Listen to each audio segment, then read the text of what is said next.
hello. What's up this morning, everyone? Welcome. Fine Tuesday to ya all. Good to see ya. What is up? Thornblood, 0-1 by Lando, Duca Buddy, Stone Stonks, Funky Mo, how is everyone doing today? Hopefully everyone is having a spectacular week and a wonderful day, and I gotta say, this Final Fantasy set, it looks really sweet. I'm curious what you all think. So we're only like 3 days into spoiler season, but Wizards in their spoiler season pacing is... I don't know what they're doing. They spoiled like half the set on day one, and now we get a trickle of cards here or there. But we have seen a lot of the set, and I feel like this set's really good. And I'm not even a Final Fantasy player. Like, you can just tell how much care and thought goes into the designs. Like, the cards look so sweet to play with. Arrow in Funky Mo, welcome to the Fishbowl. Thank you so much for your subscription. Big tip here for you. Thank you. Are we playing Final Fantasy or MTG now? I mean... That is a fair question. I mean, the designs are just so good.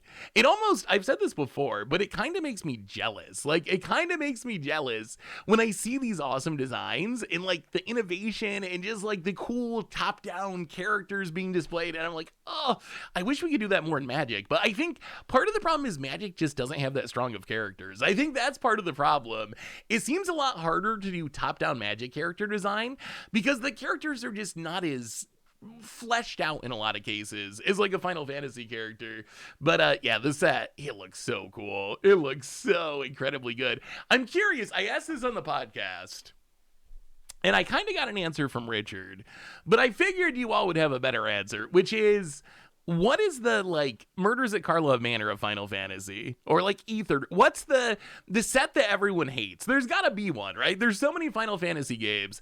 I feel like there's gotta be a Final Fantasy that the whole Final Fantasy community just agrees, like, that's the bad one. That's the one we don't really talk about. We'll forget that one even existed. I don't know what one that is, though. I'm overwhelmed by the set.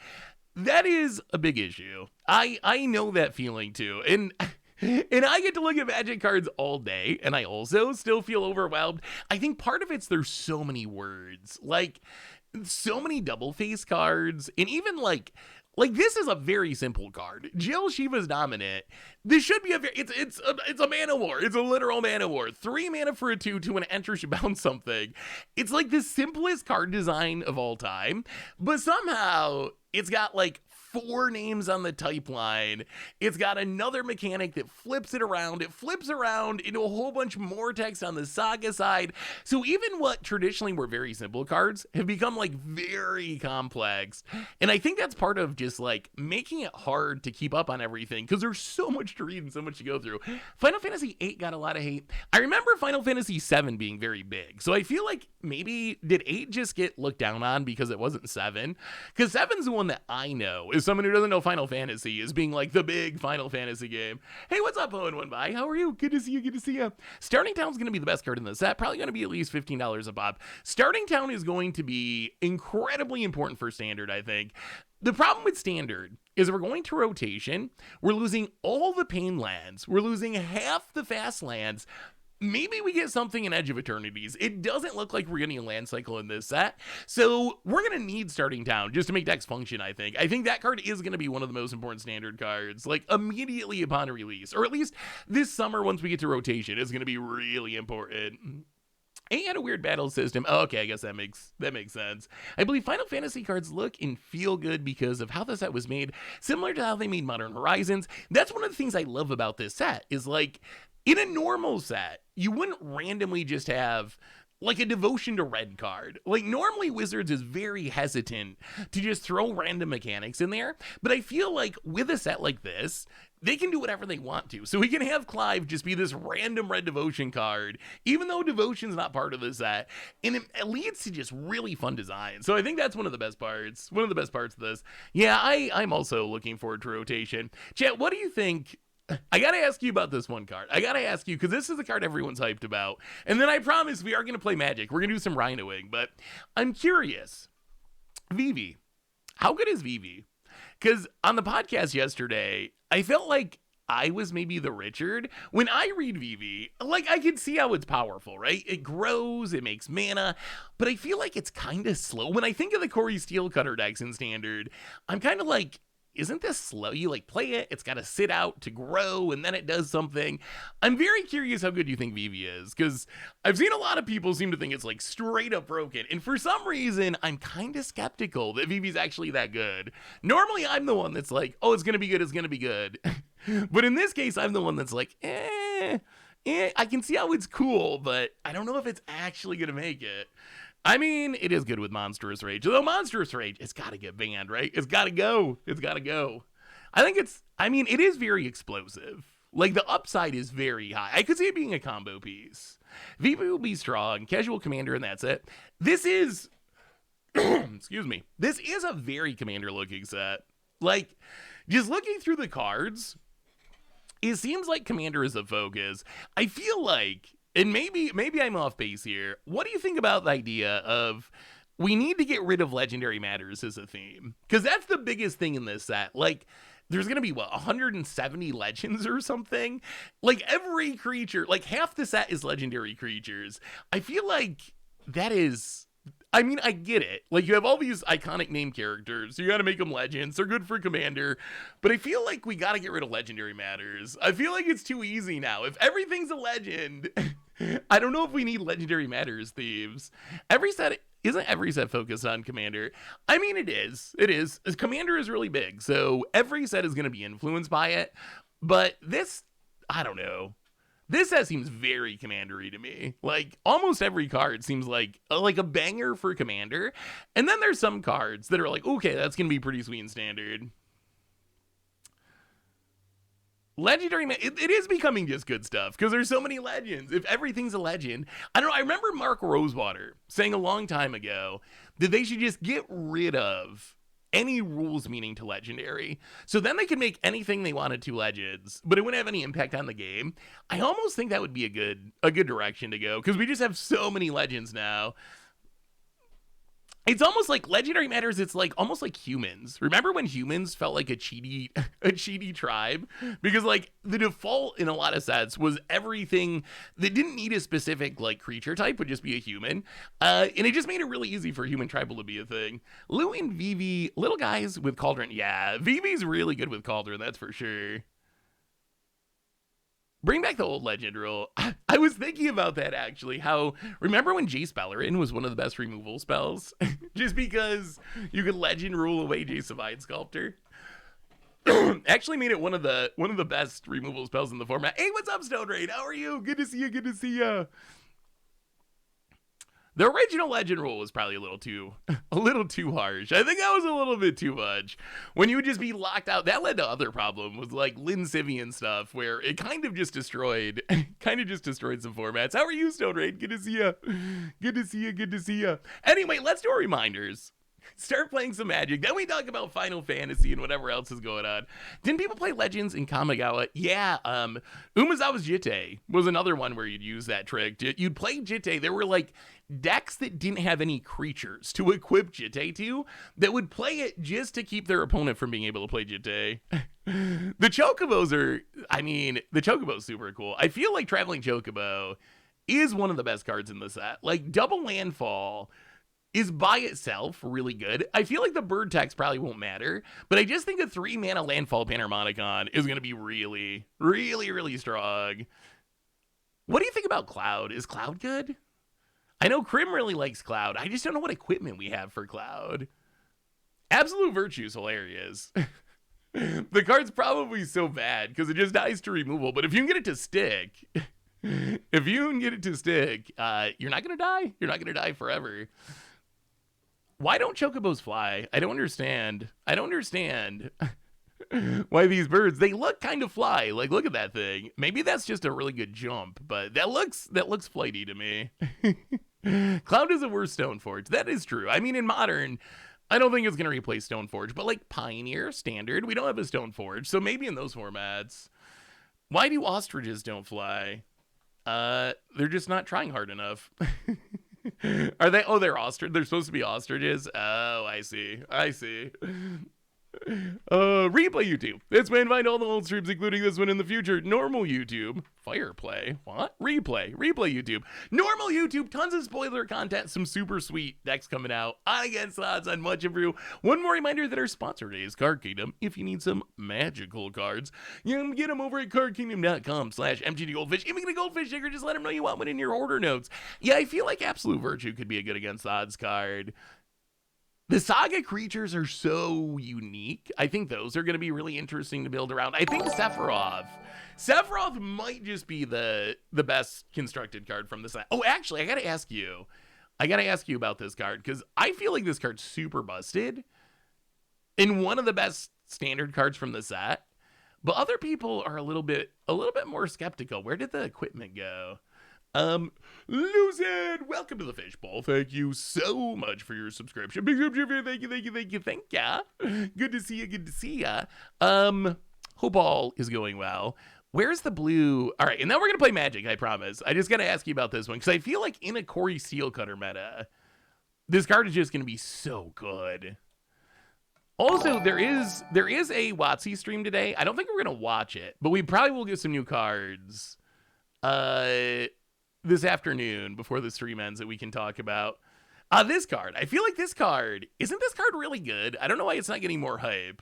Astrologians Planisphere. These names, my lord. Astrologians Planisphere. So it's a 2-mana job select. So you get a 1/1 with it. Equip creature is a wizard. Whenever you cast a non-creature's spell, put a +1/+1 counter on it, or when you draw your third card for a turn, and it only equips for 2. Is this card not really good? I don't think it's quite Corey Steelcutter good. Corey Steelcutter is off the charts good, because it just keeps making the token turn after turn. But this seems like a good threat. 2 mana for a 1/1 better prowess creature. So you play this, you cast your spells just like Corey Steelcutter. This thing's going to get really big really quick. And then if it dies, you can move it over to your Storm Chaser's Talent token. You can move it over to whatever, a Corey Steelcutter token. I feel like this has got to be... And it's another, it's a creature that's a non-creature spell. So it's a creature that triggers prowess, which by itself is really good. So I feel like this card's going to be really good. Corey Steelcutter just keeps getting better. Dylan Hunter, welcome to the Fishbowl. Thank you so much for your subscription. Big subscription, thank you. Yeah, the question is really, what do you cut? What do you cut from the Corey Steelcutter decks? Because I feel like it's worth it in those decks. But what's the flex slot? You're not going to cut Corey Steelcutter. It's probably not better than Slick Shot, especially thanks to plotting. We've seen some people cut Monastery Swiftspears, but then your deck gets a little slower. I'm not sure what the cut is exactly, but I feel like it's gotta make it. It's gotta make it in that deck. Also, if you go back to Modern, or actually Legacy, Brainstorm, Timeless maybe, being able to brainstorm and get 2 counters is so good. Yeah, I don't know what to think of Stock Up. It can be clunky, but it's also one of the best cards in Standard. Hear me out. Turn 3 Vivi. Turn 4. 2 or 3 pump spells. Cast Stormscale Scion. Also find it funny that nobody mentions the first Storm card to be added to Standard. Literally has Stormscale in its name. Yeah, that was a good reference. Anyway, what are we playing today? So as we wait for more spoilers to talk about, which, yeah, nothing new. I mean, a couple of random uncommons, but we're gonna try this Abzan deck. So, you know me, if I see a Rhino deck that's actually having some success, we gotta try the deck. So this is the closest I've seen to an Abzan deck actually working in Standard. So it's Abzan does have some Pixie shenanigans, so we can pick up our Grim Bobbles and Hopeless Nightmares, but we can also pick up our Skirmish Rhinos. We're also built around Severance Priest, which Severance Priest is a card that I figured was stone unplayable. The fact that you got to give your opponent a token when they deal with your Severance Priest, it just felt like a deal breaker. But this deck's really in on Severance Priest, and also Yathan Road Watcher to get back the Severance Priest, to get back the Skirmish Rhino. So it's basically like Abzan grind, I guess. Abzan Rhino grind. But I wanted to try it because it's a Skirmish Rhino deck. So I think we're gonna start with Skirmish Rhino today, and we'll go from there. Really, is the deck? I haven't played the deck yet. Is it actually good? Astrologian Sphere might be sick in Modern Affinity. All the 0/1 mana artifacts. Also, wait, what is Astrologian Sphere? Oh, the same thing. Yeah, maybe. I don't know. In Affinity? I guess does Affinity cast enough non-creature spells? Maybe. Does the wording on the priest make it good with insta-blink effects? That is one of the shenanigans that you can do with the deck. Yeah, so if you can bounce it in response to its trigger, you get to steal the card, and you don't have to give your opponent back the token. So in this deck, we can kind of do it with Sun Petal Kieran, but yes, if you can blink it at instant speed, it does get even better. Did you see the new Commander cards? The Commander set actually looks really good. I mean, I am not surprised. I figured that the Commander set was going to be really good, and it is really good. Like, the hit rate on Universes Beyond Commander decks is so high, and I feel like these ones definitely do not disappoint. They are kind of expensive, but you get a ton of new cards. You get a ton of new art. I think they're actually worth it. I think the Universes Beyond precons are some of the precons that are actually most worth picking up. I haven't went super in depth in them though. I don't know which is the best one. What's the precon everyone's going for? I know Tomer's doing a preview video to go over all of them. That'll be up today. I'm still mildly annoyed that they put the "you win the game when your opponent loses the game" card in the main set instead of the Commander set. I am also mildly annoyed by that. It's not the end of the world, but it just, to me, it feels a little disrespectful. I feel like it feels just a little disrespectful. Like, I know Commander is the biggest thing going, and that's fine, but you don't gotta print cards in a standard set that just don't actually work in standard. Autism for Gaming, welcome to the Fishbowl for the second month. Thank you for your subscription. Big soup cheer for you. Finally got around to using my Prime. Would you mind looking at this deck based around the Pauper deck One Land Spy? Ooh, One Land Spy is a cool deck. Is this some one land Commander Spy? Ooh, I mean, Smeagol's a super neat commander. So Smeagol, fill the graveyard at lightning speed by not playing many lands. That looks really like a cool idea. It's so hard to parse a 100-card Commander deck on stream, but that does look sweet, Autism. Sweet Rose Bay, welcome to the Fishbowl. Thank you so much for your subscription. Big super cheer for you. Thank you. I mean, I am shocked at how well Final Fantasy fits in Magic. Like, I was expecting it to be way worse, honestly, just as far as the flavor. But just looking at the cards in the art, yes, they're not exactly Magic-y, but really, they fit pretty well in general. Like, the art's really good. The flavor, like, I don't know. If you told me this was a Magic set, Magic sets are so weird these days. And the art's, like, the themes are so far out there. I don't know. To me, it does not seem like a stretch to consider these just like normal Magic cards. So I was surprised at how well the like flavor, the aesthetics actually worked. Like, I was not expecting that. I was expecting it to be a lot worse. It would have been way worse if they had thrown 1 billion Planeswalkers in there for every character. Yeah, that would have been annoying. I feel like did they say? Correct me if I'm wrong on this. Did they say that they're not doing Planeswalkers of Universes Beyond characters? Have we gotten any universe? We haven't gotten Universes Beyond Planeswalkers, right? I almost feel like Wizards said that they were not going to do Universes Beyond Planeswalkers, which I can respect that, because that feels like something that's uniquely Magic, and it would be pretty weird if you took your one like iconic character type of Magic and started putting like the D&D stuff that I can see that getting a pass because it's owned by Wizards. So that makes sense. But I'm glad we're not getting Spider-Man Planeswalkers. Like, and it's probably better for Commander anyway. So that is also true. Wizards does say many things. You have to take everything they say with a little grain of salt. Especially as time goes by. Well, I mean, I guess we can keep this. This hand's not exciting, but hey Seth, hope your trip went well. I've been working on best in one deck using we'll just play Land Pass. Using United Battlefront. I'm calling it United Impact. I feel like it needs better removal though. If someone sticks a big body, I'm kind of a creek. What would you recommend? Well, let me see, Joe. Well, land and I guess we just pass. I don't really want to just run out a Pixie for no value. That seems kind of bad. We need a Rhino. We need a Rhino. Well, there's a Corey Steel Cutter. Oh, I really need my I really need my good computer back. This computer is so janky. Yeah, I know.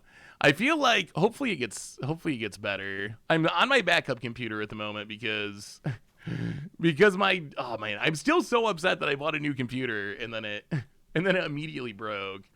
Wow, this is actually super laggy. All right, Arena, you can do it. You can do it, Arena. We can make it. Check the graphic settings. I think the problem is our graphic settings on Arena? I don't even know what this means. What is anti-aliasing? VSync custom. All right, let's see if we can turn it down a little. See if that helps. Another Corey Steel Cutter. Oh, that might have actually helped. About it. Sleight of hand. Gonna make some Corey Steel Cutters.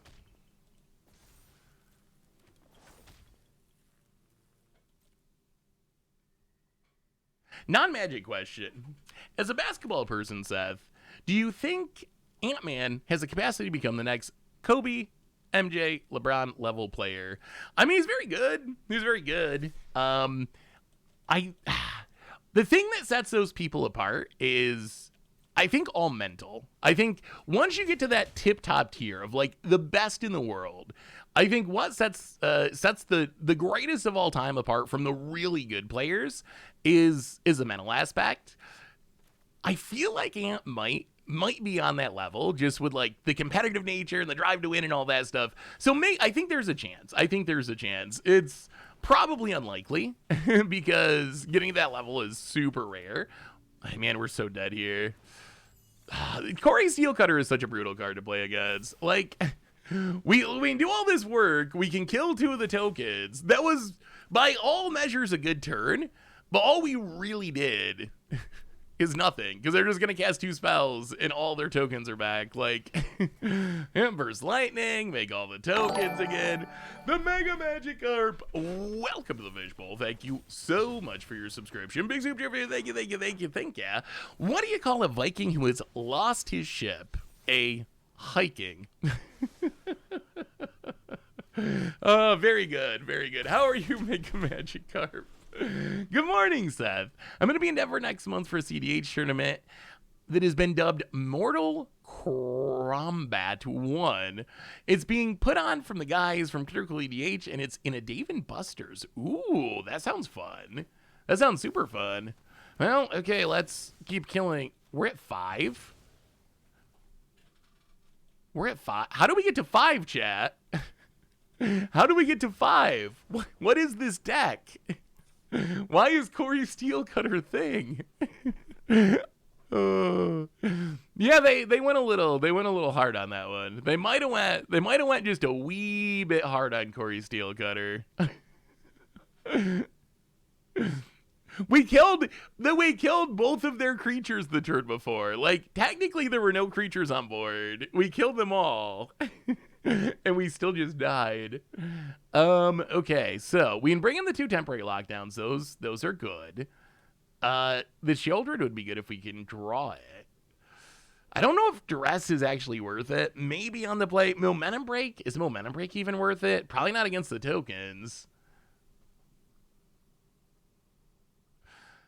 Yeah, I mean, Corey Steel Cutter feels like one that... I'm glad that they're trying to make equipment better. Because equipment really have not seen play in a long time. Corey Steel Cutter, I think it has like one too many words on it.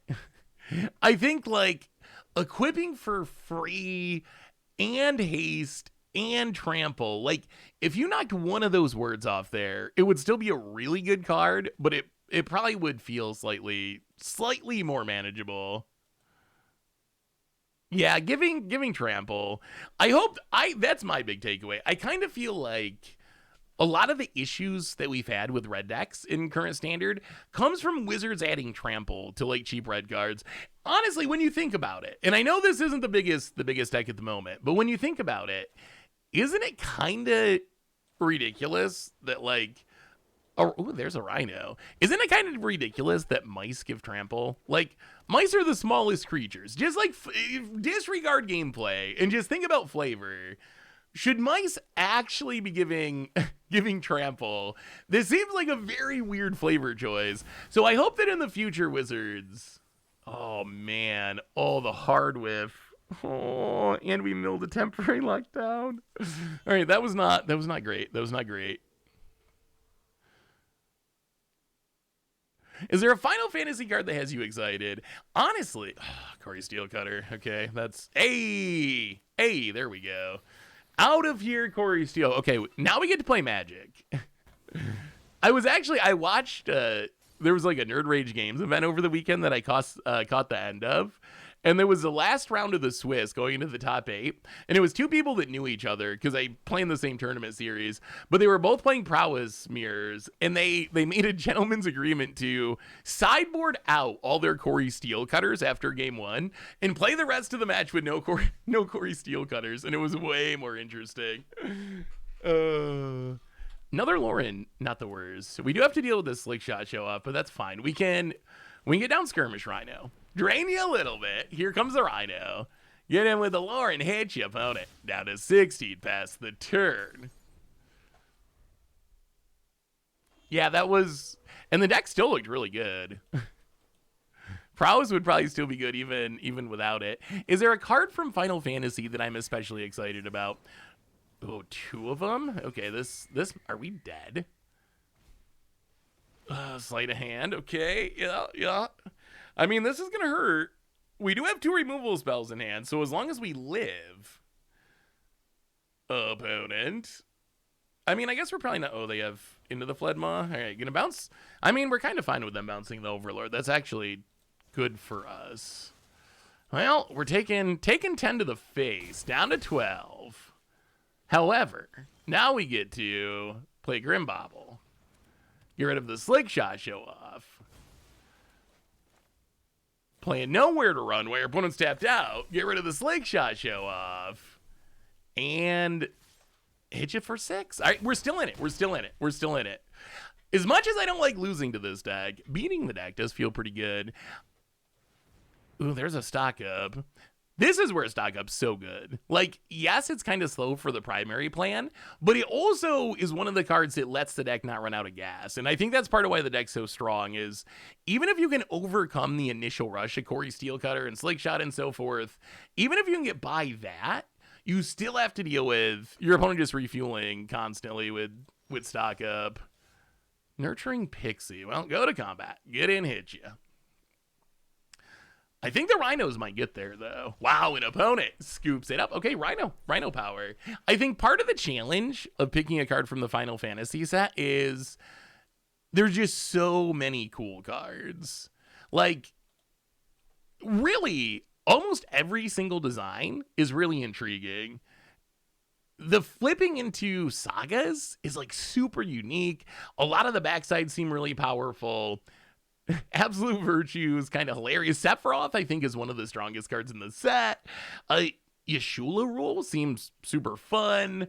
Soul Sisters might be back with Arieth. It's so cool. Like, usually with a set, to me, this feels like a Modern Horizons set almost. Like, usually with a Magic set, you have like 2 or 3 mechanics. Think of Ether Drift, where it's all about vehicles, right? Everything's about vehicles. You have 2 or 3 big mechanics, and everything kind of focuses on that. What makes this set so cool, and what makes it so exciting, is it's like, okay, we have this card that is like a really good vehicle payoff, but then the next card, it's like a Demon Tribal card, and then the next card is like a Soul Sisters card. So almost no matter what archetype, you're going to have something to try out. Whatever archetype you enjoy playing, you're going to have something that you can add to your deck, something that you can try out. And I think that's what makes me so excited for this set. So it's not so much like one card that I'm super excited for. It's more that there's just so many different cards doing different things that we're going to be able to explore. It's crazy we're in Standard, where your is aggro player can mulligan to 5, take turn 2 and 3 off casting Tori Steelcutter, stock up, and still kill you on turn 4. Found out last night. Yup. I mean, I remember watching a game. This was a couple weekends ago now. It was a tournament game, but it was the It was Jeskai controlled for his prowess. And the control player, I swear to God, cast 5 lightning helixes between natural ones and Shigo. 5! That was 15 life. And was it like 23 life or something? And still just got one shot out of the blue. Like, the deck can deal so much damage. So you think we should be bringing in Dreams of Oil and Steel? All right, if we play them again, we'll give it a shot. Turn things Sephiroth flip seems sick. Yeah, the fact that it makes an emblem is kind of wild. Well, let's Underground Mortuary. Another Sunpiddle Kieran. All right, sure. I mean, what card from Final Fantasy are you most excited about, chat? Yeah, I mean, that's a pretty good sign of how busted Steel Cutter is. The fact that it's not just doing this in standard, but it's doing it all the way back to modern at least. Well, okay. We get a Road Watcher. That's something. At least we didn't whiff with this Overlord. The sad thing is most Final Fantasy cards, they're too slow to beat aggro. Yeah. I mean, I remember feeling that same way about Tarkir Dragonstorm. And it was mostly true, although we have seen some stuff from the set take off. Like the Jeskai control deck has become a thing. Well, let's Lauren away the Corey Steel Cutter. So maybe some of them will do better than expected. But I do think that's a concern. I think with how popular this set's going to be, I think there's going to be a lot of new players that are in for Rude Awakening when they throw together their Chocobo deck or whatever. Or they're like, you know, I really like Arden. Let's build a demon deck or whatever that's going to use. Shul's really cool. I'm going to play this in Blink stuff for value. I think they're going to be in for a Rude Awakening when they go to their F&M. But we'll see. We'll see how it actually goes. Maybe it'll go better than we think. Tundra's Palace, welcome to the temporary lockdown. Welcome to the Fish Bowl. Thank you so much for your subscription. Big super review. Thank you. Okay, we're at 15. How do we do this? If we lock down here, they can counter it with Spell Pierce. I guess we can just play... Yeah, let's just play the Road Watcher. Do a little milling. See if we can find a Rhino, please. Can we mill a Rhino? Ooh, Severance Priest. Okay. Well, let's Severance Priest. Take a peek. See what our opponent's got going on. Into the Flood Maw. Stock up Storm Chaser Stanlet. Oh, this is kind of a tough one. Richard made me play Final Fantasy. It was interesting. I think we got to take this stock up, even though it does leave behind the biggest token. So they can just into the Flood Maw, bounce Severance Priest, get a 3/3. But I think we have to accept that. I mean, the good news is we know that they don't have a Spell Pierce. So we can actually maybe clean things up next turn with a lockdown. Have I tried Alchemy? Okay, so I actually tried Alchemy. I did. It is incredibly busted. It is like, it is more broken than I would have imagined. I was imagining like, oh, it's like standard, but then there's, you know, some of these digital only cards. Instead, it felt like the most, like, it is over the top just how strong those cards are. Like, it is way stronger than standard. Oh, how much do we have to block? Yeah, let's block and block. If we can get them to cast it into the Flood Maw, then they won't have it in hand for... All right, opponent's going to let it go. They wouldn't have it in hand to bounce the temporary lockdown. We find a Pixie. Well, we got to do it. Temporary lockdown. No! No! No! No! Oh, no. You gotta be kidding me. Wow. We did a hand check last turn too. We actually made sure the coast was clear. Specifically so this wouldn't happen, and they top decked it. The Magic gods are not pleased. I mean, that was more unlucky than anything, but still, yeah, that was pretty brutal. Opponent gets in, hits us down to 10. Well, let's Severance. I mean, we still have a shot. We can Severance Priest, get rid of Into the Flood Maw.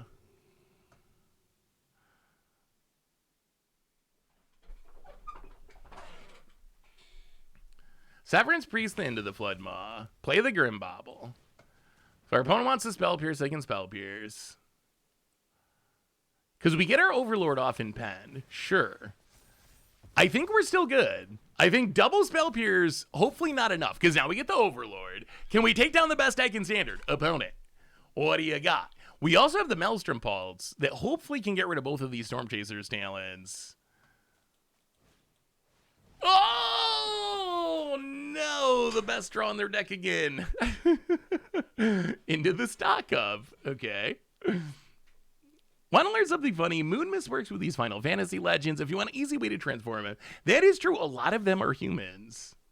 That is a pretty sweet synergy. Opponent getting in. Well, we will block. We will block.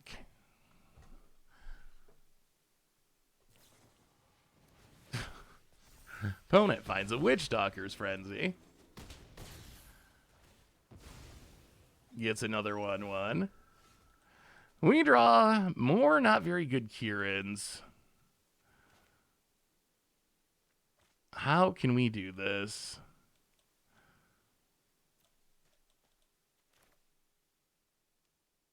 So I guess we have to Maelstrom Pulse away the tokens? But this lets them keep the... Yeah, right. This hand is not great. That's a lot of Sun Petal Kirans that aren't really doing much. Found it. Finds a Steel Cutter. Sleight of hand. Maybe this deck actually is just unbeatable. Is there any way Wizards could shift away from 2-color rare land cycles and focus more on all-color lands like Starting Town? This will make 4 and 5 color piles better, but also help the arena economy as you buy one of these and jam a playset. Brutal. Well, I guess we got a top deck of Temporary Lockdown right now. Hopeless Nightmare. Oh, boy.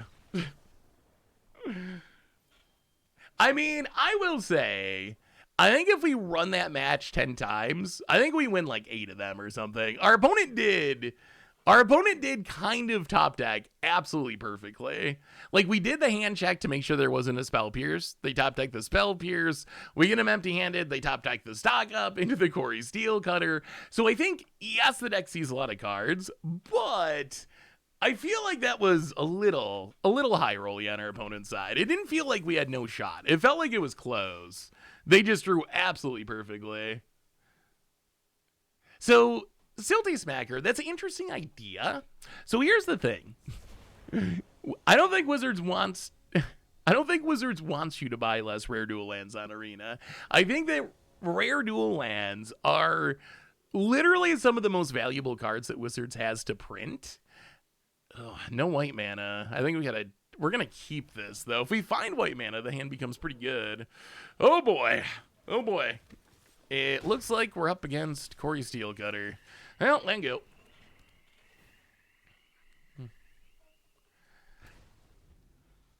Oh, what was your question, Joe? About the United Impact list? You said there was like an issue you were trying to solve? Opponent.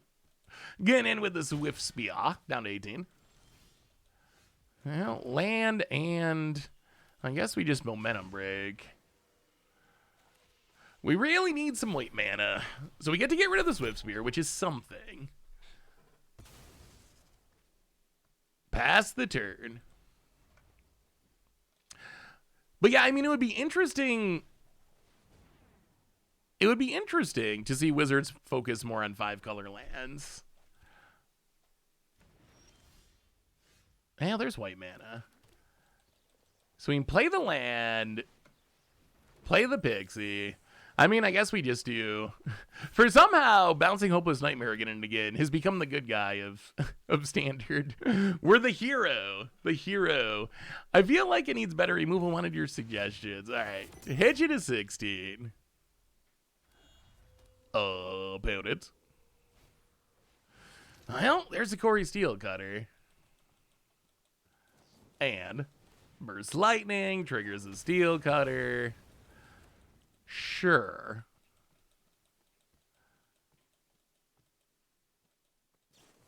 And opponent's gonna up trigger Prowess. I mean, we can keep trying to clear their hand out. One way we can keep them from casting 2 spells a turn is just make sure they don't have any cards at hand. Opponent gets it, hits us down to 15. I'll play the land. Pixie. Pick up the Hopeless Nightmare. Replay it. Make you discard. And yeah, I guess we just kill the Corey Steel Cutter token. All right, I mean, they're down to 1 card in hand, but they still have the Corey Steel Cutter. They always have the stock up. Whenever it feels like we're getting rid of their cards, they have the stock up. So United Impact. So it looks like the idea of this deck, play a bunch of things that can make tokens. So we have like Urbros Forge, Windscarred Crag. So play things that can make tokens, get them with United Battlefront. And then Sharpshooter. So I will say, I feel like Sharpshooter probably is going to die a lot. Because there's not a lot of other things to spend removal on. So I feel like that might be an issue. I think more removal could definitely be helpful. The Torch the Towers are really good. I don't know about, how has Pyroclasm been? Well, opponent's getting in. Hits us down to 13. Well, play the Kieran. Pick up the Hopeless Nightmare. Replay the Hopeless Nightmare. We might still just be dying. Hit you to 12. Make you discard. Hit you to 10. Pass the turn. Yeah, Lauren is pretty good. Found it. Slick shot. Sleight of hand.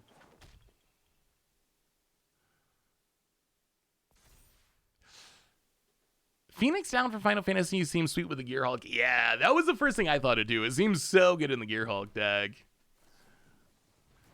Remember when we hated Shieldred? Yeah, I kind of miss smaller standard. We'll see what rotation's like. Pound it. Getting in. Well, we will block. If you look at recent tournaments, standard's healthy. I mean, sort of. It's hard for me to consider a format where one deck is 30+% of the meta healthy. For me, that's a big deal. Huh. So what is our best bet? We can play the Severance Priest. We're at 9. This game's close. It's close-ish. We don't have enough mana to do the Severance Priest Sun Petal Kieran thing. We can also sack this for 4.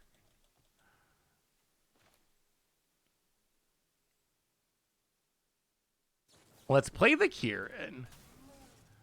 Pick up Hopeless Nightmare. We'll see. I think just trying to kill our opponent is going to be the best bet. Make you discard. Hit you to 8. Hit you with the Pixie to 6. Hopefully they can't double spell. Stock up. Again. About it.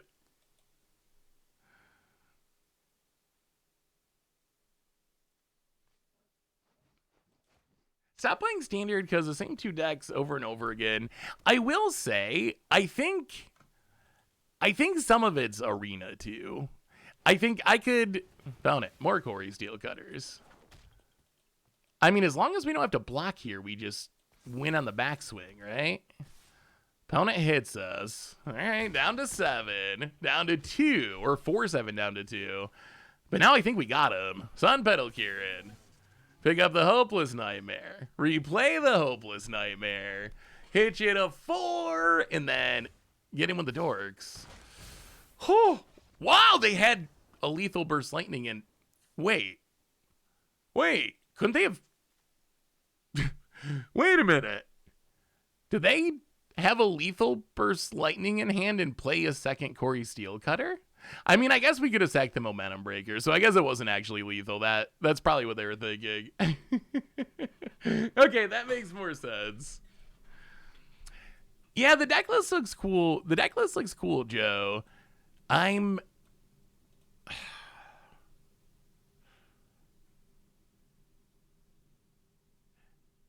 mean, it seems like if you can get the pieces set up and keep them on the battlefield, you're going to have a lot of inevitability. Like, I imagine once you get a Caretaker's Talent and a War Leader's Call and a Windcrake Siege, like, once you can stack up a few of those enchantments, you're going to, like, have this machine that's eventually going to kill your opponent. So I would say the challenge is going to be getting to that point.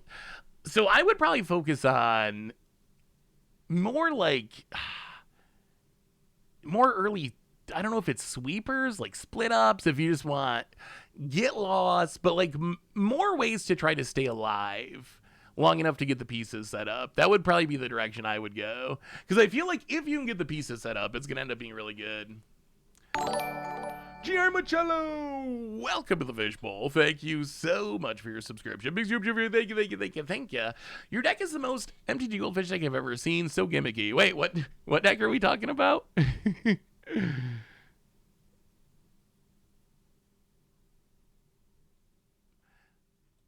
I think what is the best answer to the Corey Steel Cutter decks?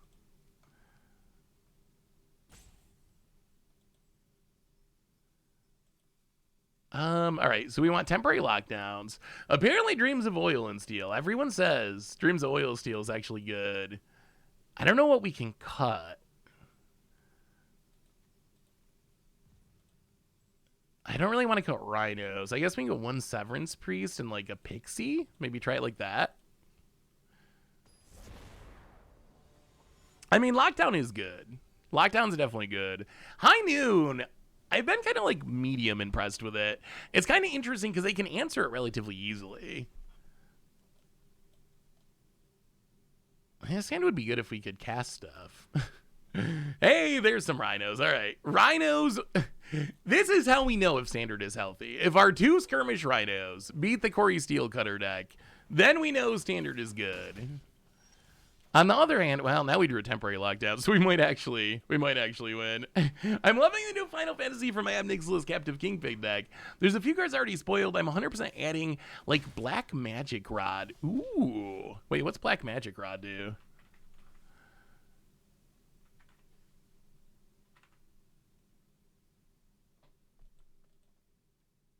Let's play land. Pass the turn.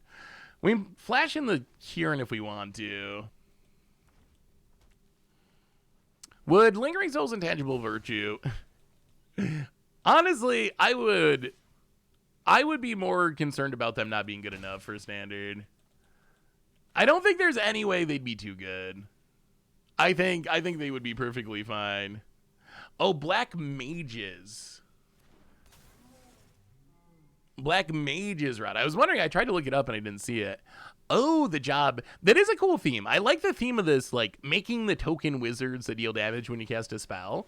I think that's a cool way to do, like, a wizard spell slinger theme that we haven't really seen before. So I do like the theme of that. Huh. Well, play the land. Get down a Rhino. Drain you a bit. Pass the turn. Seth, did I tell you, me and my playgroup are playing casual kitchen table 60 card decks for Ante? It's actually very interesting to have to change your deck because your friend stole a cool synergy card. I feel like playing with Ante would actually be super fun. I enjoyed it when we did it on Commander Clash, even though I got the most wrecked by it. But yeah, I feel like within a playgroup, that's probably the perfect way to do it. Because then also, well, here's a Monstrous Rage. Well, the question's going to be, does our opponent have a Spell Pierce?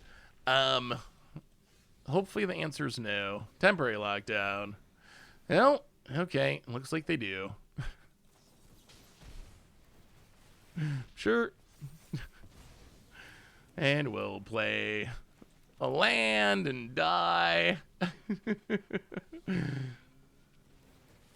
Opponent, slick shot, or sleight of hand. To trigger the slick shot, when are you trying 2015 Jun versus Standard? I don't even know. I don't even know if it'd be interesting because Jun would get crushed so heavily.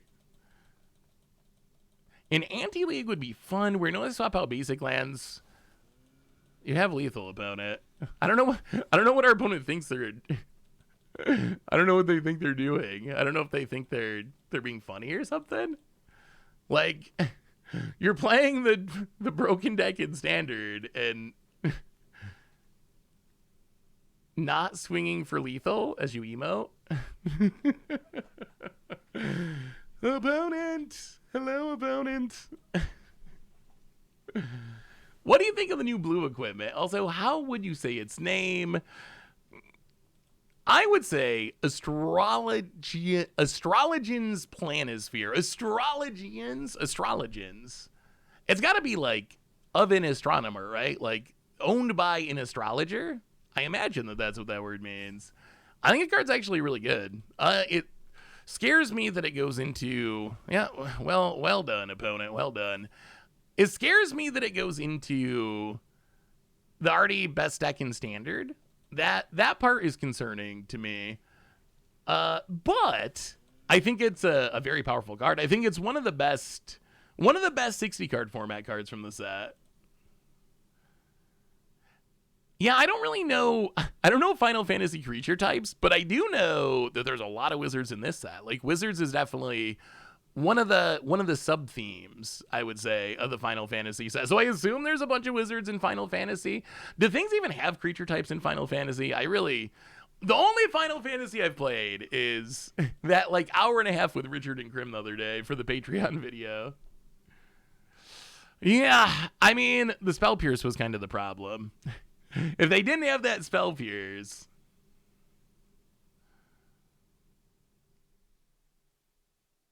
it's pronounced Astrologians. Did you start to believe in Vivi? I still haven't come around to believing. I mean, so I believe that Vivi can do really fun things. Like, I feel like Vivi, we're going to be able to build a really cool deck around it. There's going to be a cool deck where you can have Vivi and like cast pump spells and make a ton of mana. So I feel like it's going to be it's going to have fun decks built around it. It's going to do cool things. And I like cards that do cool things. I'm still not sure, like, we've just been playing against the Is It Prowess deck on repeat today. In playing against that deck, I'm still like, I don't know. Like, I'm not sure that it goes into it. Like, I don't know. I'm still not convinced. It's also kind of the same issue of the new equipment that I think would be really good. The Astrologians, whatever. Like, what are you cutting? Like, this deck's just so strong and good and efficient. Do you want a 3-drop that, like, so you play it, it does nothing the turn you play it. The next turn, if you do things, it's going to, like, get a little bit bigger, make a little mana so you can, like, maybe cast a stock up or something. I'm not sure that it's fast enough. I feel like if I was playing against the Prowess deck and they took turn 3 to play Vivi, I feel like I'd be like, okay, I'm not dying to a Corey Steelcutter. Okay, so that's actually good. Yeah, I'm not sure how much of a savior rotation will be. Well, we have a Shieldred. This hand seems, well, we're lacking the white mana for Lauren, but this hand seems reasonable.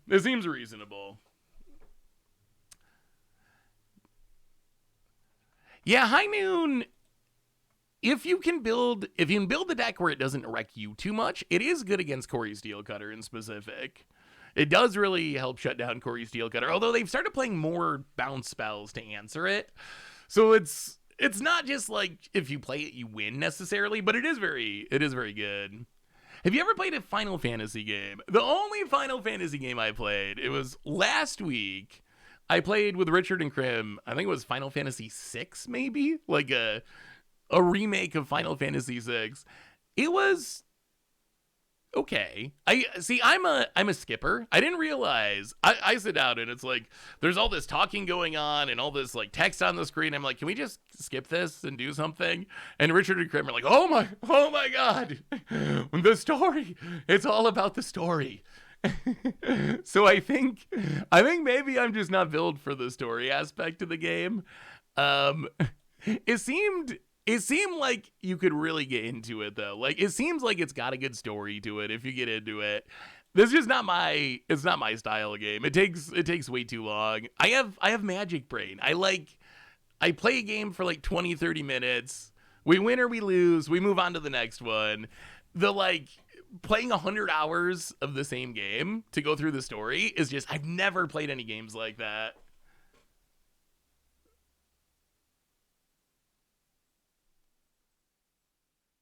What would a deck that only counts prowess and scoops to every other deck look like? Orzhov Dreams of Oil and Steel with High Noon. I mean, so I imagine it starts with temporary. Wow, our opponent's actually.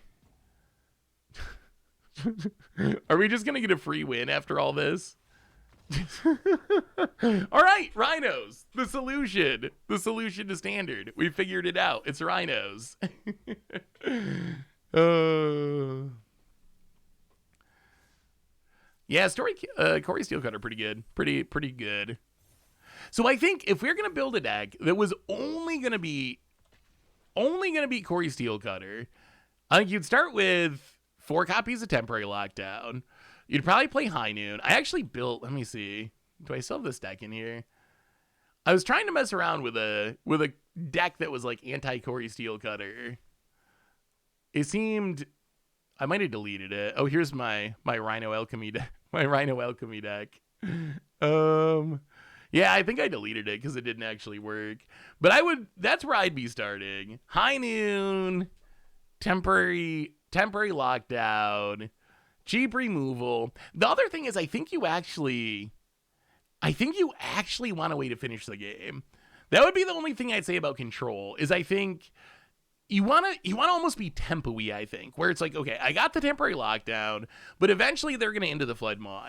I have the High Noon, but eventually they're going to end the Flood Maw. So I feel like it's almost like the old Blood Moon decks in Modern, where you can play a Blood Moon, and it's going to buy you like 3 or 4 or 5 turns, and your job is, in those 3 or 4 or 5 turns, to make sure your opponent dies, because eventually they're going to break out of like what you're doing. So I feel like it's kind of the same, where you need to be able to like stop the early game rush of Corey Steelcutter, but then still be able to get your opponent dead before they're able to find their answers and rebuild.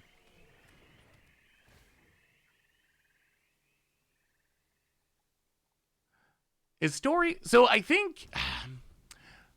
Wow, refute, eh? I think that Corey Steelcutter is the problem, just because it's not a card that you can answer very cleanly. I think that Corey Steelcutter is one of those cards, kind of like Fable the Mirror Breaker, where like even if you answer it, you're usually still behind. And then those are the cards that are the hardest to deal with, right? Because oh boy, that's not great. Yeah, this hand seems very bad against Omniscience, especially with us missing land drops. Oh, opponent, gonna stock up. Poor Abzan. Where's our stock up? But that's the issue, right? Is even if you have the answer, they probably have at least 1 token left over. So even if you're going down a card and your opponent's not going down a card. So I think that's kind of the challenge. It's almost exactly like Fable the Mirror Breaker, where yes, the best answer you can have is immediately killing it, but your opponent still has the leftover goblin token that you also have to answer. Oh, opponent, Roiling Dragonstorm. I mean, I just have a different philosophy on Standard than Wizards. Like, and I don't know how to figure out what most people want, because I've definitely heard, oh boy. Well, I mean, this is just Magic, though. Sometimes in Magic, you just don't play Magic, and this is one of those times. I mean, I guess we could, yeah. Opponent, moment of truth. So, I don't think Standard's, like, horrible. I think that Corey Steelcutter is probably too good. I think when it comes down to it, like, I'm just kind of a fan of Standard changing more, and Wizards wants Standard to change less. So, all right, we're gonna go to game 2. Wizards want Standard to change less. I want Standard to change more. So I think it's just a matter of, like, accepting that Standard is what it is. Like, it is a format that it's different than it used to be. It's different. It's not about changing all the time.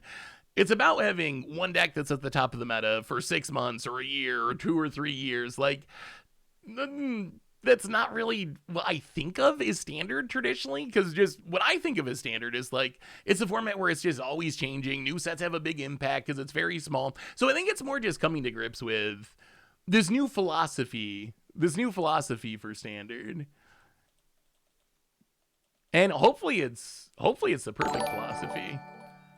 I mean, hopefully it, like, Standard thrives and, like, paper Standard booms, and that would be awesome. I hope that happens. But if I was going to ban things, it would probably, I mean, Corey Steelcutter would be number 1. And then I would be banning, like, Monstrous Rage. I would ban Up the Bean. I know, like, it sounds silly to be like, oh, ban Up the Beanstalk when Zur Overlords is on the downswing. But it's been good in Standard for 2 years. It's not going away at rotation. So I'm just kind of like, I would just ban it because I don't want to deal with it for another 2 years. Dogamith, welcome to the Fishbowl. Thank you. Standard really, it is kind of funny. They kind of turn it back into Extended, which is a very weird choice, because, I mean, I guess maybe it's different now because that was so long ago, but Extended kind of, like, died out. But Standard definitely feels a lot more like Extended used to be to me. Well, let's Impendent Overlord of the Battlemeric. Hey, what's up, Mano VHS? How are you? Good to see you. How long is Standard rotation? So they just changed it recently. The idea is that Standard rotates every year, although we've been through kind of a period of upheaval recently. So we didn't rotate 2 years ago. We rotated last year. This year we are going to rotate, but the next year we're not going to rotate because they're going to move it to January. So then we're going to start rotating the first of every literal year instead of in the summer. The biggest change they made, though, is it used to be 2 years of sets were in Standard, but they changed that to 3 years of sets. So that's been the biggest change. Stone Rain Productions. You want to build? All right, we can try building a High Noon deck. I'm down for that. Welcome to the Fishbowl. Thank you so much for your subscriptions. Big super for you. Thank ya. I would ban Omniscience, Beans, Hopeless, Monstrous Rage, Corey Steelcutter, Manifold Mouse. Yeah, I mean, I would be down with that. I'm down with big changes in Standard. Wizards is not. Well, let's play the Severance Priest. It seems like a pretty good Severance Priest matchup. I feel like they can't really punish us for it. All right, Confounding Riddle, sure. 2 Ghost Vacuum should be good. Now draw a card. Unimpend. What if Arena is a secret update that makes the prowess player always miss a land drop? Oh, could you imagine the conspiracy theories? People already think that Arena is out to get them. People would be so upset. That would be funny though. What do we do here? I don't really. Yeah, let's just play another Ghost Vacuum. 2 Ghost Vacuum seems better than 1. Priest is surprisingly better in Is It than Azorius. Wait, against Is It? Do we blow up the Roiling Dragon? Well, I mean, I don't know what else this Lauren's doing, so I guess we might as well run it out. I don't really care that much about the Roiling Dragon Storm, but we might as well get a body on the battlefield. They probably want Standard to be more appealing to new players. One of the big turnoffs for me when I was starting to learn is I had to buy a new Standard deck every year if I wanted to keep playing. I think that's exactly what Wizards is going for. I think that's their idea. And I mean, I guess maybe that's worth it. I think the best way that I've come to think of standard is I think a lot of the changes they've made are probably not ideal for me personally because I play too much Magic. I think that's kind of what it comes down to. Wow. Should have held on to the Lauren. I mean, I guess we can pick it back up, so we're still okay. But there goes our ghost vacuums for now. Let's eat the graveyard a bit. Opponent gets rid of our graveyard. Well, thankfully, we get to get in, hit you. Down to 18. Play the Pixie. Pick up the Lauren. Blow up the lockdown. Get back our ghost vacuums. Pass the turn. And then draw a card. Jinxed, welcome to the Fishbowl. Thank you so much for your subscription. Big Soup Trivia, thank you. Yeah, I'm curious how many... It's going to be very interesting. What do you think with this Final Fantasy set? So, the Final Fantasy set is going to, I think, bring in new players. Like, it's already the best-selling set of all time. It seems like new players are buying this set. Wow, an opponent scoops it up. Can't beat the Ghost Vacuums. But what do you think... Where do those people go? Do you think that those people play Standard? Do they play Commander? I feel like Commander, even though Commander is not a good new player format, I think it's actually one of the worst new player formats because it's so big and so overwhelming. But I feel like Commander's got to be the answer to like 90% of those people. I feel like most of them, and I feel like if they did try to play Standard, they're probably going to come away disappointed. Like, if you go to Standard and you're like, I'm a brand new player, what I would imagine is you'd build something that was like, I don't know, I really like Final Fantasy. I love Clive. I love Clive. That's my favorite character. So I'm going to build a Clive deck. And you're just going to get smacked. Like, you're just going to lose every single round. Or like, Chocobo are super cool. I've always loved Chocobo. I'm going to build a bird deck with Chocobo. I feel like those are things that work really well with Commander. They work much harder to pull off in Standard, especially if you're a brand new player.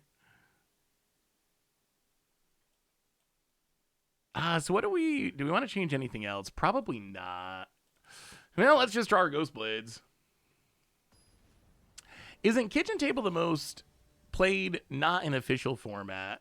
I think that's probably true. I think a lot, when I first started playing Magic, and I think a lot of people start this way, and this was before Commander really was booming, so maybe it'd be different today. Maybe we'd play more Commander. Labrador and Mono Green Stompy getting the hype train running. Welcome to the Fishbowl. Thank you so much for your subscription. Big Soup Trivia, thank you. But I started playing just like, it was almost like Commander. I remember playing like 10-player games of casual 60-card Magic. So you could play 4 copies of a card. There was no formats. It wasn't like Standard or Modern. You can play whatever you wanted to. And we'd play like 10-player game. Everyone sit in a circle and you can attack whoever you want. And it was very Commander-y, but with 60-card 4-of decks instead of 100-card singleton decks. It wasn't always. The 10-player thing was, I only remember that once. A lot of times it was 1v1, or I remember like 4-player games. But yeah, I think a lot of people, when they first start, kind of play formatless. Oh, we're going to risk it. We're going to risk it in Severance Priest. Hopefully, they need to be able to discard the Omniscience still. But they have ways to do it. Instant speed, so there is a chance. But then if we Severance Priest, we should be able to take the Blalos Awakening if they do have way to discard Omniscience. So hopefully this is okay. Opponent, get a moment of truth. Hello. I wonder, can we break Millennium Calendar in Standard right now? Ooh, we played Millennium Calendar right after it got printed. Huh? What is this hand? Scroll Shift. Scroll Shift, Clearing Conqueror. Roiling Dragonstorm. No Omniscience in the graveyard.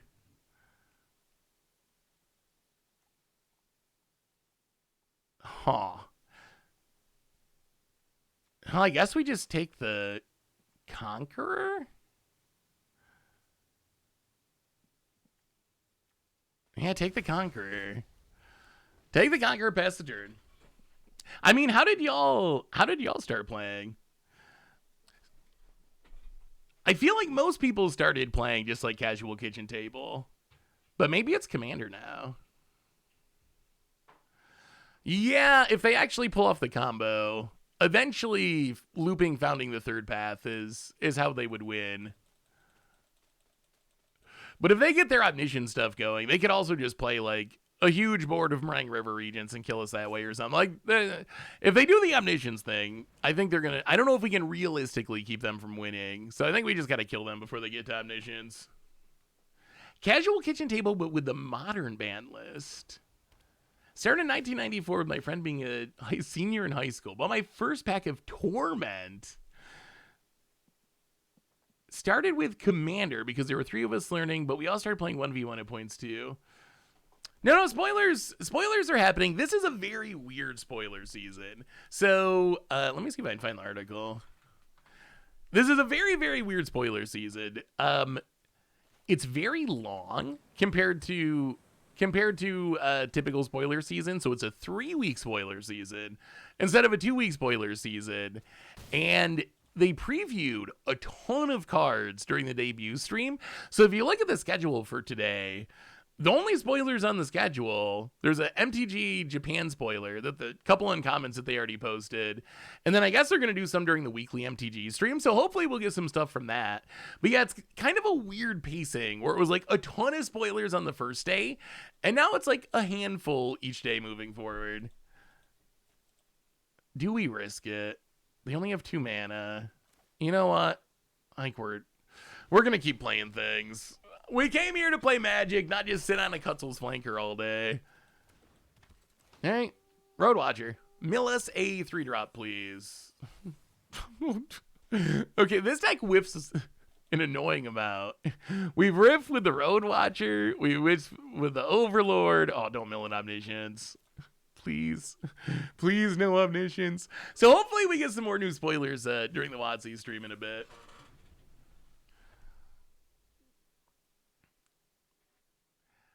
Played at my school grounds during breaks. My first deck was Zombie Tribal from Onslaught. Onslaught was a sweet set. Ooh, another Severance Priest. Don't play in the land. Go to combat. Get in, hit ya. Opponent down to 11. All right, we're gonna sit on the flanker this turn. Opponent goes to 11. Here's a confounding riddle. As long as we can keep the Omniscience out of the graveyard, hopefully we can tempo them out. Opponent does not mill an Omniscience. All right, sure. Untaps. Opponent. Wait, I swore in the Commander Clash podcast? No. What did I say? I don't even remember that. Oh, did I say frickin'? I might have said frickin'. See, that's what did I say? Now I'm actually curious. The top, it went live since I've been streaming, so I haven't got to read. No, there's no way I said the S word. That's not even a word I say normally. No, I don't. I'm gonna have to look this up now because I don't believe it. Wait, I actually swore in the Commander Clash podcast? Okay, I'm actually looking this up. Sorry, opponent. We have more important things going on, opponent. We have more important things. Hello, everyone. All right, let's see. What is this comment? What is this comment here? Wait, no. I don't see a comment about swearing. Oh, I can't believe Seth said, I feel like I'm being trolled. I feel like you all are trolled. Is this all a conspiracy? Is this all a conspiracy? Did you all make this up? Oh, okay. Oh, that makes sense. Yes. See, I feel like when it comes to swearing, I feel like there's an exception for quoting someone. As much as I don't swear, I also feel really weird if I'm reading a quote that has a curse word in it and I don't say it, because I feel for some reason that just feels weird to me. So that actually makes perfect sense. But yes, I think you were right. I actually did, because I was reading the comment. I wonder, do you think, I've always felt like not swearing was good for content, but I almost wonder if it even matters. I wonder if, because so many people do swear in their content. I just like that it makes it acceptable, like, for everyone. I've definitely had people that are like, oh, I watch with my kids or whatever, and oh, we need to draw a rhino. Opponent's gonna bounce our stuff. They're gonna make a big token. Oh boy. Okay. Opponent's got him running River Regent. They have an Omniscience in the graveyard that we're about to exile. We're gonna run out this Cutzel's flanker. Come on. We need a win. Exile the graveyard. Get rid of that Omniscience. There's a rhino. Play a rhino. Hit ya. Down to 3. Let's play a Severance Priest. Take a peek. Oh, we're so close. Do a little severing. What do you got in hand? Ablalos Awakening, Overlord, 2 Roiling Dragonstorms, founding the 3rd path. Oh, how greedy are we? Okay, so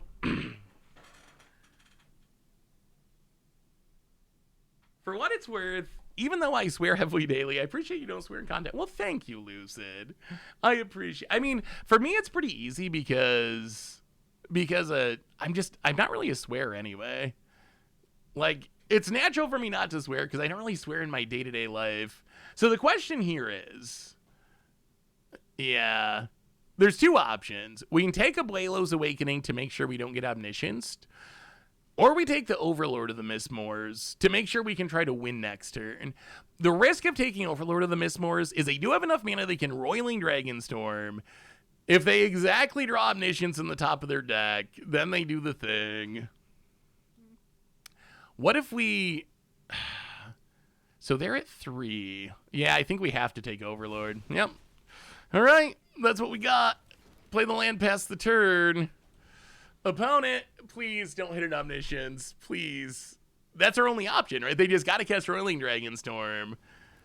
Oh, actually, they can do 2. They actually get to dig pretty deep here for an Omniscience.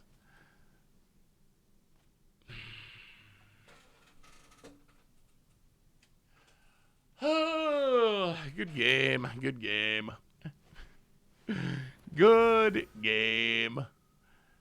Yeah. I mean, there's no point in really sitting through it, right? I don't think I've ever seen Omniscience fizzle once they got it going. Yeah. I still think that was probably the right line. I still think that probably gives us our best odds of winning. If they play the Overlord, I just don't know how we're going to kill them. And then they're going to have a lot of time to set things up anyway. Ooh, a big deal for me. A few of my friends have kids and we watch all the time because you don't drop any swears. One friend's kids even calls you Big Seth since they apparently have a friend named Seth. Aww. Oh, well, that is the upside of not swearing. Also, speaking of not swearing, I have a question for you, though. So I had to go to my brother's wedding. That's why I was gone last week. So I had to go to my brother's wedding. I went to my brother's wedding. In the airport, they had a fully automated little shop, right? Like, literally no human being working in that shop. You get your stuff, you scan your stuff, you go on your way. So I had to get a water. I stop at this little shop. To get some water. I go to pay for it. And it pops up the tip thing. Like, would you like to tip 10, 15, 20%? Like, it just pops right up on there. Even though there's no person working there. Who am I tipping? Who am I even tipping? There's no, like, it already seems like a stretch to go to, like, I don't know, like when it pops up at a fast food restaurant or whatever, I'm kind of like, okay, like there's a human, but like who am I really tipping? There's not like a waiter or anything. But this one, there was literally, no, I didn't. No, of course I didn't tip. Not that one. Like, I get when people are dependent on their tip and like deliver me something, 100%, I try to give them a good tip. But if there's not a human being working there, like who is the tip even going to?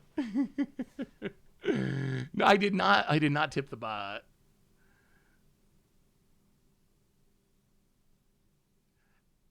Yeah, I mean, definitely if there's someone waiting on your table, delivering you something, as much as tipping is not a great system, and I'm sure there could be a better way of having it set up where it wouldn't be necessary. I used to deliver pizza, and I definitely remember, like, it sucks if you drive 10 minutes somewhere, you're spending your gas, you're spending the wear and tear on your car, you get there and someone gives you 50 cents and you're like, I actually lost money bringing you your food. Like, I don't know if you know this, but I actually spent money to give you this pizza if you're only going to tip me 50 cents. So I always try to, I'm very, very empathetic of people in that situation. So I always try to tip people like that good, but tipping a bot is just kind of ridiculous. I try to tip at least a gallon of gas every delivery, more if your place is far away. Yeah, that's definitely smart. And it actually does matter too. I definitely remember, like, then you'd know if you're a delivery person, you know, like, oh, that's the people that always tip, $10 when I deliver them a pizza. And you can bet that those people's pizza, they're not that you're doing anything bad to the other people's pizza, but if you're the person who's giving $10, every delivery driver at the shop is going to want that delivery, and they're going to get that to your house as fast as they can because they know they're going to be getting a good tip out of it. So I actually tried alchemy. I'm going to try it some more, but it was definitely way more busted than I was expecting. Hey, Seth, random question. Have you ever had a mocha, like a coffee type with espresso, melted chocolate? I feel like you'd enjoy it. I've had a mocha before, not in a long time. A mocha is pretty good. I mostly just do coffee though. I'm mostly just a black coffee kind of guy. I could actually see alchemy being fun. In just like if I don't think of it like magic, really, then it actually is kind of fun. It's just like super chaotic. The cards are really busted in ways where it's just like, this shouldn't really be a thing. But it was actually kind of fun in a weird way. I remember getting stiffed on a tip of like 25 pizzas to my own high school. Oh, that's brutal. 25 pizzas is a lot. I had to have pegged as a put coffee in my creamer kind of guy. I used to drink way more cream and sugar. But no, if I go out and get a coffee somewhere, I might get cream and sugar in it. But usually I just make coffee at home and drink it black. It's so easy. Dredger's Insight's so good. I feel like this card's still underrated. Also, a reminder that our sponsor today is Card Kingdom. If you need some magic cards, you can get them over at cardkingdom.com/mtggoldfish.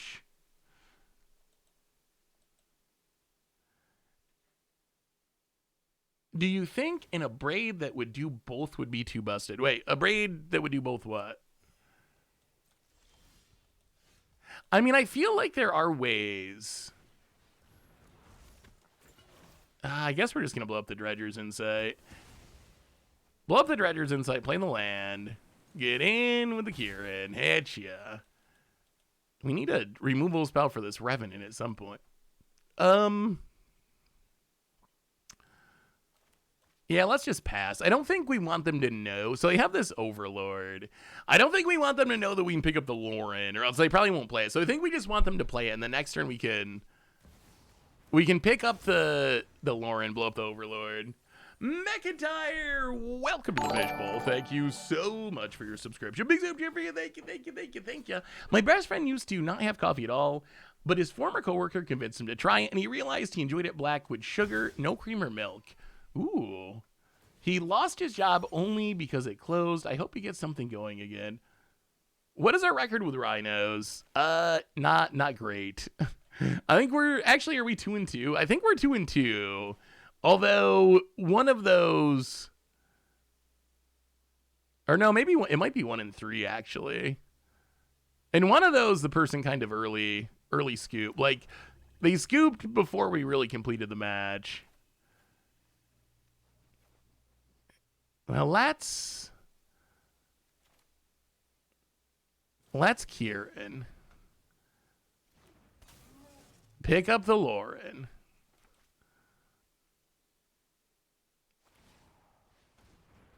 Ooh, Harvester of Misery, eh?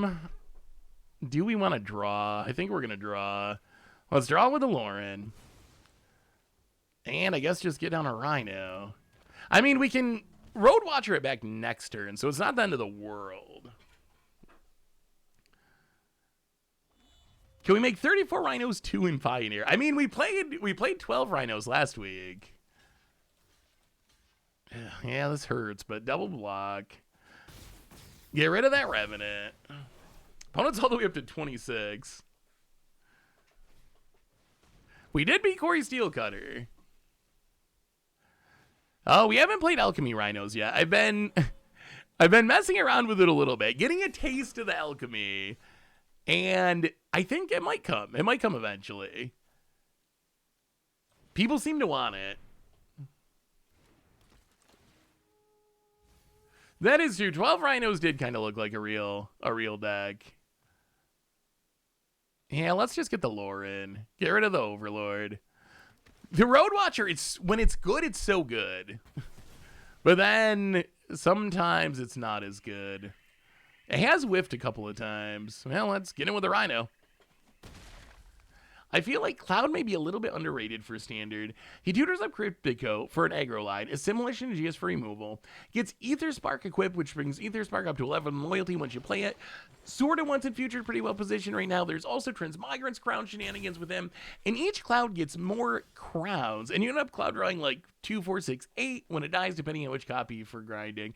Yeah, I mean, I feel like, so Cloud, it can't be bad. It can't be bad. It's a 2-drop that replaces itself, right? And we have seen much worse 2-drops that replace itself. See a lot of play in Standard. Well, let's see if our opponent... Nope. All right. Does not sack the Haywire Mine. Well, let's Momentum Break again. Make you sack.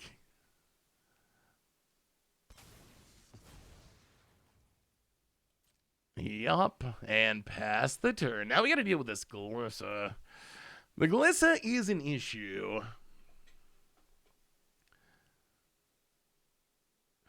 Yeah, I mean, the dying against aggro thing, it's hard for me to hold that against Final Fantasy cards or Tarkir Dragonstorm cards or whatever, just because if your standard is not, like, not dying to Monstrous Rage nut draws on turn 3, I feel like there's just not anything you can do about that. Like, no card will be considered good if that's the standard, because, oh man, do we just have to chump this, I guess? Yeah, I guess. Yeah, I feel like this deck actually does not feel all that powerful to me. It feels like weak for a mid-range deck, and it still doesn't really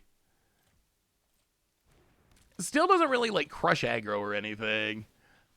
Poor Skirmish Rhino. I just want Skirmish Rhinos to be good. Well, yeah, we will draw another land. Sun Petal Kieran. And we're at 6? And we're at 6. Opponent's at 35. All they've done is play just, like, Golgari cards. The Flying Scavenging Ooze of Doom. Well, okay, I mean, I guess we can play the Kieran, pick up the Road Watcher, replay the Road Watcher, do a little mill in, see if we can mill into something relevant.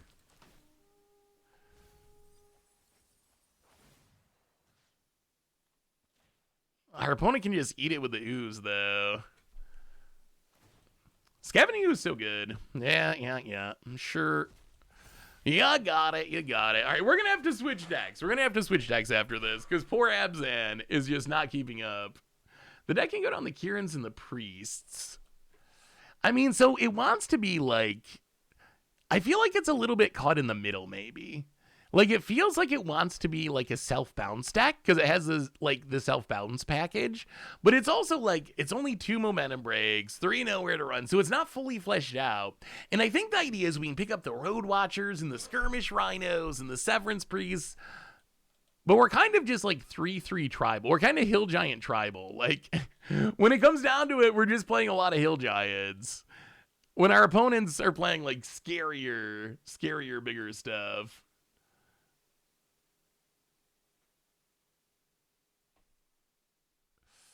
That is true. And then you could play real removal, get rid of the bounce removal. I guess that makes Rhino weaker. Well, all right, let's bring in Anoint with Affliction.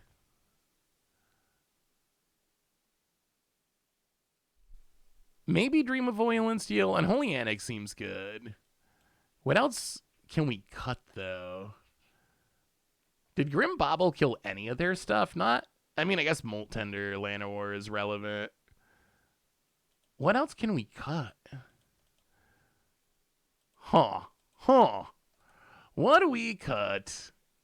I feel like it end up trimming Pixies or whatever, but I feel like that's probably not correct. Severance Priest has not been as bad as I thought. I feel like Severance Priest has actually been pretty good.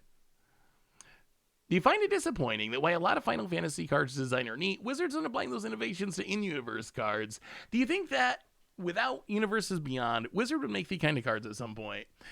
That is the one thing I don't like about it, is I do feel like it makes me jealous. I've talked about that before with like the Warhammer Precon decks. The Warhammer Precons are so good. They were so good. And we've seen that time and time again with the Fallout decks. Now we see it. We'll go 61 card special. But we see that time and time again, that there's just like so much love and innovation and respect put into those IPs, which is great. Like, it's awesome to see how well done those sets are. But I will say sometimes it makes me feel jealous. And I'm like, couldn't we do that with Magic sets too? Like...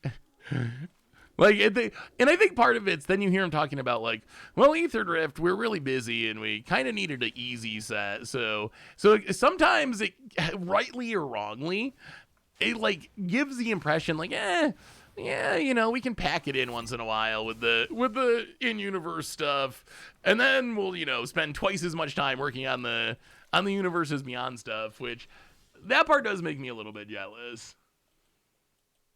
Hey Seth, I need advice. I'm getting 2 collector booster boxes of Tarkir from winning the Arena Direct twice. Hey, congratulations. Should I crack them or sell them? I'm financially stable and would likely use the money on more Magic stuff. So, by the numbers, it is, especially at this point in the set release, it is very likely going to be more profitable to just sell them sealed. Opening a booster box, if all you care about is finances, it's really like a lotto ticket. Yes, you could high roll and get a box that's worth more than you could get selling it. But in general, the smart financial move would just be to sell it sealed. On the other hand, I really like unboxing stuff. So there is some value in being able to open it just because it's fun to open. So that's the other side. If you enjoy opening booster packs, I open booster boxes sometimes just because it's fun, even though I know mathematically it would be smarter not to, but it is enjoyable. Man, let's play a Skirmish Rhino. Get down the Rhino. I mean, holding is also fine too. The only downside with holding is if you want to use the money to buy other Magic cards that you want to play with now, then you're kind of delaying that gratification, right? You're not going to have that money to spend immediately on other cards.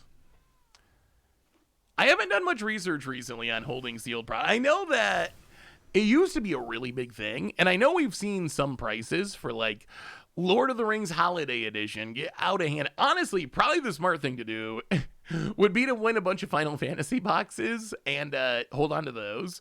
Because I imagine Final Fantasy collector boxes are going to be, they're going to be obscenely expensive forever. Like, they're already obscenely expensive, and we're like we're pre-sales right now. I imagine they're going to be incredibly expensive. So I'm curious if I can make a Bloodghast Sephiroth deck work. Especially with janky stuff like Sidisi being able to sack Bloodghast and revive Sephiroth. Ooh, that does sound pretty sweet. Yes, yes, yes, Arena. We hear ya. Get in, hit ya. About it. Takes the beats down to 16. I want to play the Unholy Annex, but they're going to haywire. Yeah, I mean, we get a draw off of it. We're not doing anything else. I guess we might as well. Run out the Unholy Annex. End of turn, draw a card. Could use another black source for Sheoldred. Yeah, that's the thing, right? Is like collector boxes, once they're gone, they're gone. I feel like that's a product of... I feel like that's partly a product of serialized cards. Because how do you do another print run of a product with serialized cards? Because then people would not have the... wouldn't actually have a chance to open the serialized card. So you can't really do a second print run. What do you think about Kane? Just bounce or flick him after getting 2 cards and 2 treasures. I think Kane it's a really fun design. I think it would be a really fun commander card. To me, it doesn't really feel like the kind of card that would see play in standard or anything. Like, just giving your opponent... like, we already have Preacher of the Schism in standard. So we have Preacher of the Schism, which is also a 3-mana 2/4. And it's usually just you get to attack and draw a card. It's hard for me to see how, from like a competitive perspective, it's going to be better to play something like Kane, where you need like a combo to get value out of it, or your opponent's going to get just as much value out of it. So it could be a fun build around for like against odds. I imagine if you can actually set it up so you like hit it and steal it back and you're the only one getting value, it would be really funny. But I think most people will probably just stick to like Preacher of the Schism. Is this game pay to win? So Magic is all free to play, and you can get every single card on here without paying any money at all. But paying money definitely speeds things up as far as acquiring cards more quickly. So I don't think it's fair to consider Magic pay to win, but there is definitely an advantage to speed-wise to spending some money on it. Huh. Well, let's untap. Overlord, man, we cannot find a second black source. Get in, hit ya. Well, let's Overlord of the Baelmerk impend. Not that this is gonna find us another black source anyway, but mill some cards. No, thank goodness. Well, there goes a bunch of lands. Unimped Pestered. Kane in a Steel Cutter deck would be sweet. Monstrous Rage the Kane to get 5 treasures, 5 cards. It doesn't matter at all if your opponent gets Kane because they die to Cutter the next turn. I mean, I guess that's true if you're going to kill your opponent with Corey Steel Cutter. Nothing really has a drawback in that sense. If your opponent's just going to be dead, you can do whatever you want. Excuse me. But yeah, I mean, there's not a very long track record of cards like that being super competitive, but I imagine it'll be fun in Commander. Like Yes Man, Personal Securitron, Humble Defector. There's several Commander cards that just pass around the table and are really fun, so. Yeah, a little unfortunate. Thankfully, only one of them was a black source, but now opponent's got Roots going, which is kind of scary. Would love to get down this Unholy Annex and draw cards, but our opponent's well prepared for blowing up part of... Oh, it's a little tapped. Well, okay. Okay. Let's play the Severance Priest. Probably get rid of that Glissa, which does seem like an issue. Take the Glissa. Hit you with the skirmish rhino. I mean, maybe we're good. Opponent. Down to 5. I mean, we're close. We're close to actually just killing them. Opponent untaps. They can do the Revenant thing to gain back some life. I mean, for being stuck on 1 Black Source, we're actually staying in it. Seth, I saw an announcement about you playing Final Fantasy on Patreon. Did you enjoy it? How many characters did you recognize due to them getting spoiled? Oh, so it was fun. It was definitely fun. Definitely different than any game I'd played before. I've never really played those super long story-based games, but I could see why it was super popular. There were a lot. So I played it before we really got into spoiler season. So I recognized a lot of characters as they were spoiled because like Kefka or whatever, when the card came up, I was like, oh, I remember that from the game. It's like the clown dude. So there was a few characters like that. This was, I want to say it was Final Fantasy VI. It was like a Super Nintendo Final Fantasy. Oh, well, that's a rhino. That's a rhino. Does this let us win? This has Death Touch. So if we go to combat, we attack with everything. See what our opponent does. Opponent, gonna block the rhino. Gonna block the Severance Priest.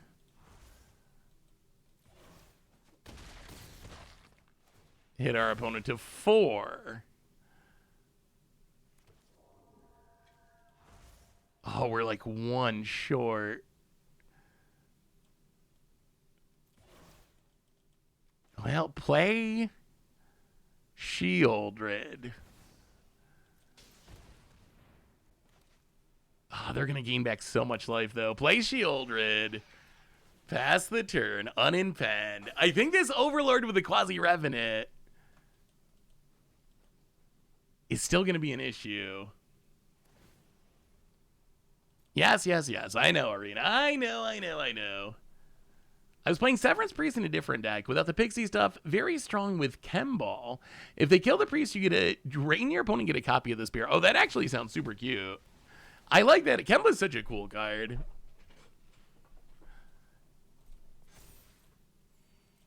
How many of you actually played Final Fantasy then? How many hours? How many hours is it to actually play through Final Fantasy? Like, if I wanted to actually finish Final Fantasy, are we talking about, like, 5 hours? Or are we talking about, like, 50 or 100 hours? They're pretty long. Opponent, land, and 40 to 50? Okay. So pretty long, but I guess doable-ish. What is Platinum Trophy? Like, you did everything? Opponent, getting in. And Soul Cauldron. Oh, we were so close. We are so close, but our opponent's just going to gain all the life back. Well, I think we're going to have to say that this Abzan deck is just kind of a bust.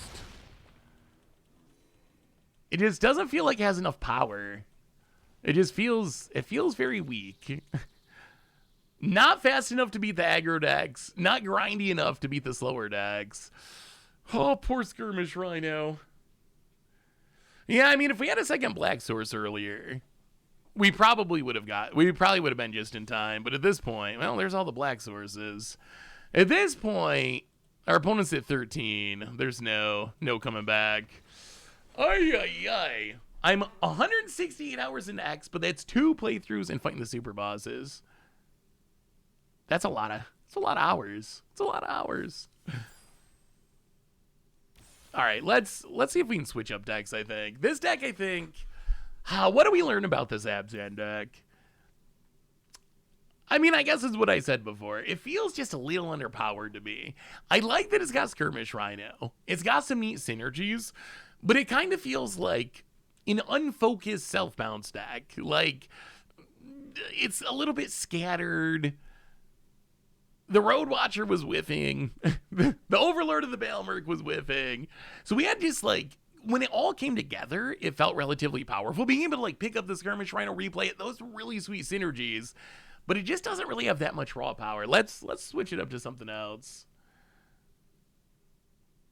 Oh, I still have a little bit of Severance to go. I'm like halfway through the second season, but so far I've really liked it. Is there another good? Oh, is it Silo or something? One of my brothers was telling me about another Apple Plus show that they thought was actually pretty sweet, but I hadn't seen it or heard about it. I think it was called Silo. This deck got me to Mythic this season. Natural Rhythm is so good. Yeah, Nature's Rhythm is really good. Rhythm Roots. Ooh. Yeah, Insidious Roots. Such a cool card. Skinner, Revenant. Ooh, the Prowler. That's definitely a cool take on a Roots deck, Halfling. I like it. Oh, we need to restart Arena. Avert your eyes. I don't know how messy the desktop is. Oh, Ragavon's back. Yeah, I think they're doing an update today, so we got to restart. Sad News Bears, welcome to the Fishbowl. Thank you so much for your subscription. Big subscription for you. Thank you. Dope Thief is also really good. Breaking Bad style, anxiety reducing. Ooh, I'll have to check that one out. When is MTG stream for potential spoilers? So I believe there's a weekly MTG stream at 1. So 15-ish minutes. I don't think we're just going to watch it because I don't think it's a spoiler stream, but it's on their schedule. There should be some spoilers. So we'll definitely keep an eye out to see if there's new spoilers, but I don't think we're just going to watch the entire thing.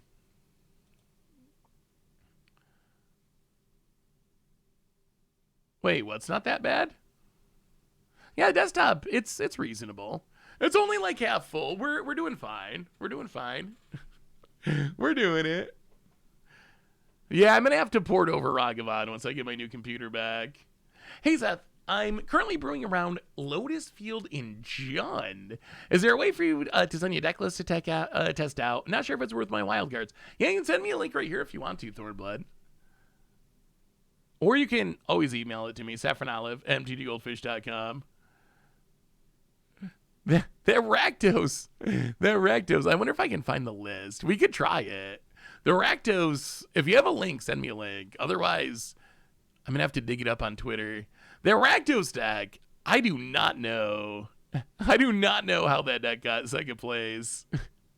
It looks so janky on paper. It's like, not only is it Rakdos, it's a weird looking Rakdos deck. Like, 4 Alicias, Mishras, Phyrexian Dragon Engines, a Wild Ride. Like, it's like, it doesn't even seem like it's an especially good build of Rakdos, but it kind of crushed it at this tournament, getting second place somehow. Yeah, we can give it a shot. Maybe it's the secret. Maybe Alicia is the secret to standard working. It just, I don't see how this deck actually just crushed it in a field of prowess decks, but it is cool to see Mishra making a comeback. Coalstoke, Deerhawk, Deep Cavern, Bat, Fear of Missing. Yeah, let's give Rakdos a try. Fear of Missing Out. Harvester of Misery. Mishra. Mishra's a couple of Phyrexian Dragon engines. Oh, Mishra. I remember I thought Mishra was going to be good. And then it didn't happen. Ton of Bones. Carnosaur.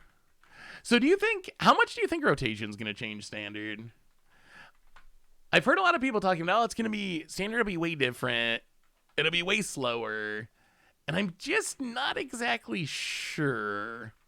If you actually look at the deck list, I'm not exactly sure that that's true. Like, I don't know how much really changes when rotation happens, which that's a little, oh no, what am I missing? All right, chat, what are we missing in this deck list? Coalstoke. We're missing 4 of... Oh, Inti? Did I not put Inti? Inti. All right.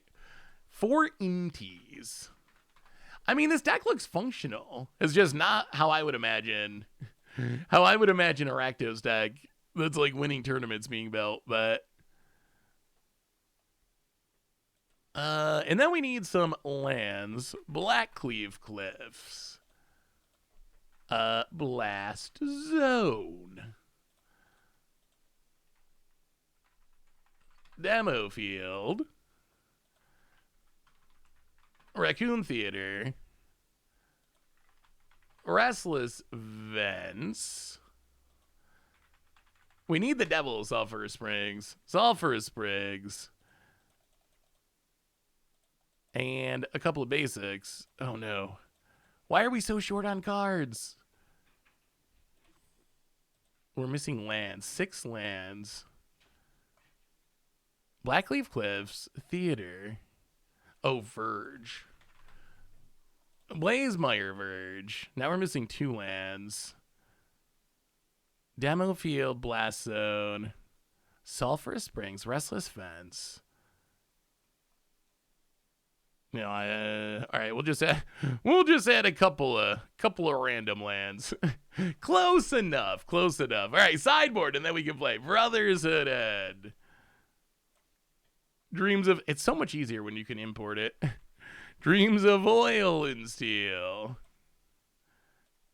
How about a couple Dresses? Anoint with Affliction. So what is the story of this deck? This was like a new player? I feel like the story was it was like a new player who just kind of like played the tournament for fun and ended up just kind of crushing it. Which, it's always cool when that happens. Those are some of the best Magic stories. Ghost Vacuum and... I don't know about Dreadmaw's Ire. Until end of turn, target attacking creature gets +2/+2 against trample. And whenever it deals combat damage to a player, destroy an artifact. That kind of seems like very hard mode to braid. But let's give it a go.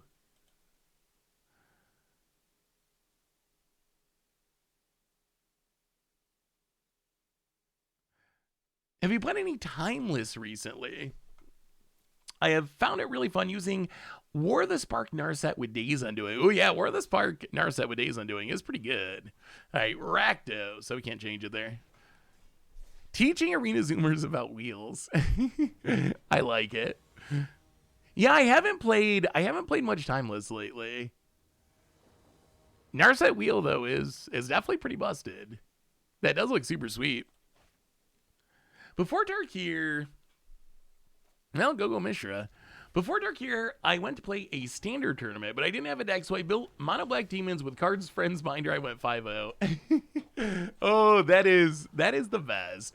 I mean, that shows how great Magic is, right? We sometimes, opponent's grueling. We sometimes get so stuck on, you know, the best decks at the top of the format and how often you got to play against them. It's always awesome to hear the stories of, like, I threw together a deck out of a binder, and I did really well with it. Wow, Invasion of I forgot that this card existed. Invasion of Ikoria. Well, I mean, I guess we gotta take the Carnosaur. Hopefully draw a removal spell for this Mira. Yeah, Timeless. I enjoy Timeless. I haven't played it much recently, because we've had so many new sets coming out, but... I do enjoy Timeless, but it is certainly, I think part of the gimmick of Timeless is it is a broken format. I think that's part of just what you sign up for. It's part of the format's identity, I think. Ooh, what's your Is It Emerged list look like, Tuxedo Man? I was waiting for Sanctum of Ugin for Metalwork Colossus shenanigans, but it is cool in Emerge too.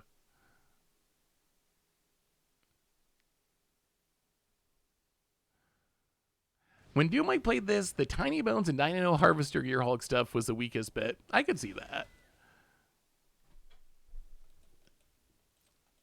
I could see that being the weakest bit. I mean, Rakdos does have decent removal. I imagine, like, the removal stuff's probably got to be, like, somewhat reasonable. Ugh, even more lands. Well, all right, Mishra. Problem is our opponent's about to start dropping some big haymakers. Hit you down to 14. Our clock is, like, fast, but it's not that fast. Yeah, I don't know. That Tiger's having some issues.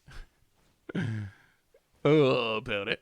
Lana Rouse off the Mira. Gains a bunch of life. Tiny Bones. Is Tiny Bones good? Wait, can we just, like, not attack now? That's awkward. I guess we can attack a little bit, but... Well, hit you down to 15. Down to 11. Play the land. I feel like non-games are just a part of Timeless. I feel like there's so many just, like, super fast combos. It almost needs to be like a Force of Will format. I wonder, why does Wizards not reprint Force of Will more often? I don't know what the first against odds is yet. I feel like this set has some good options. The one shot with Odin is hilarious. The only thing that oh boy, Hulking Raptor. Okay, we really need to close out this game very quickly. Alicia. Okay. So play Alicia. Play the land. Attack. Oh, we can't even attack with the Mishra. Oh, that's not good. All right. Little attack. Opponent takes it. Well, I mean, we can Lumbering World Wagon. That's something. Get down the World Wagon. Opponent's going to start gaining life with this Faultborn Tyrant, though. Grab a mountain. And pass the turn. The only thing about Odin is, I don't know how you really build around it. Like, how do we actually build around the Odin card? Because it's kind of like,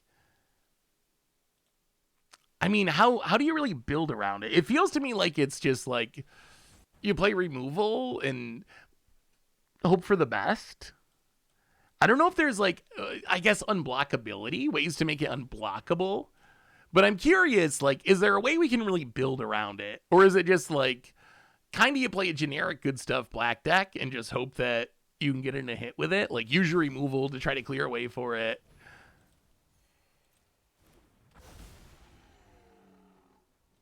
Build it. Faultborn Tyrant. Gonna gain some life. Draw a card.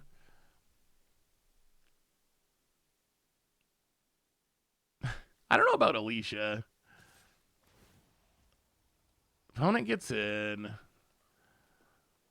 Well, let's, I guess, block with this World Wagon. Get rid of the Overlord. Oh, more lands.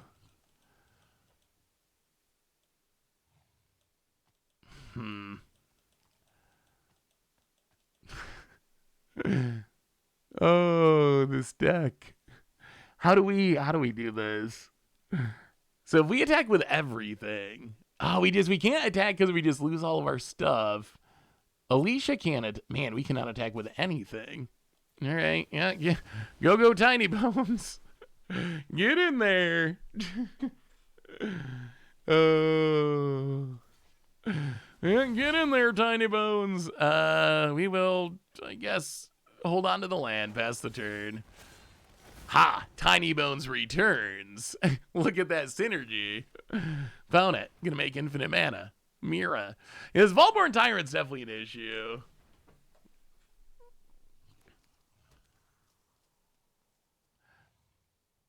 Oh, I would imagine, yeah. I mean, I would think if we're gonna do against odds Odin, probably trying to win with the second lore counter would be the flashiest thing to do with the card.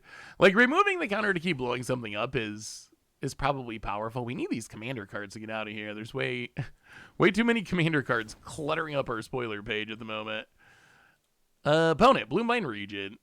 What else would be top tier for against odds? I feel like some of the saga creatures, just the idea of them, I'm very curious how they work. Like, I really want to play with the saga creatures just to get a sense. Are they good? Are they bad? Creatures that only stick around for like one turn of attacking seems very hard to evaluate. All right, well, Deep Cavern Bat, take a peek. Oh, Sid's a good one. Sid's another good one. Well, Deep Cavern Bat. What do we got going on over there? Ooh, nature. Okay, I'm glad we got rid of the Nature's Rhythm. I mean, I guess we're not even actually making progress, though, are we? Like, we're hitting our opponent for less than they're gaining. Get in there, Deep Cavern Bat. We are up to 34. We're Rakdos life gain, apparently. Pass the turn.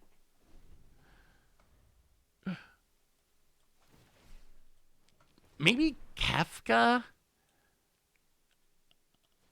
I think the first strike synergy on Lightning's cool. Like, that's just a cool way to design a card that it hits first, so it pumps all the stuff that deals normal damage. I mean, Vivi, maybe. Chocobo. I could see an argument for Chocobo being, depending on how much support they get, being good against the odds card. There's not a win the game card, is there? This thing's cool. Furion. There's probably something cool we can do with that. Doubling all of our equipment.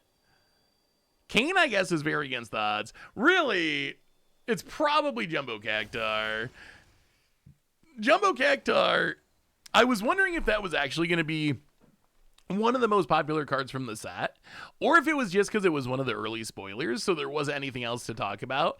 I feel like this is actually, like, going to be one of the most popular cards from the set. It's just such a silly meme kind of card. Yes, it actually has has so many good build-arounds. Steeled Skin's another really good one. Summoner's Grimoire, I think, is another big, like, challenge. Can you pull off the challenge of, like, getting in the attack and putting, you know, something massive into play? Even this thing, it's unfortunate that the lose the game, you win the game thing doesn't work in 1v1, but it's still a cool challenge. Like, can you play this and flip it into an 8? It's still an 8/8. That's still a lot of damage. It's still a big body.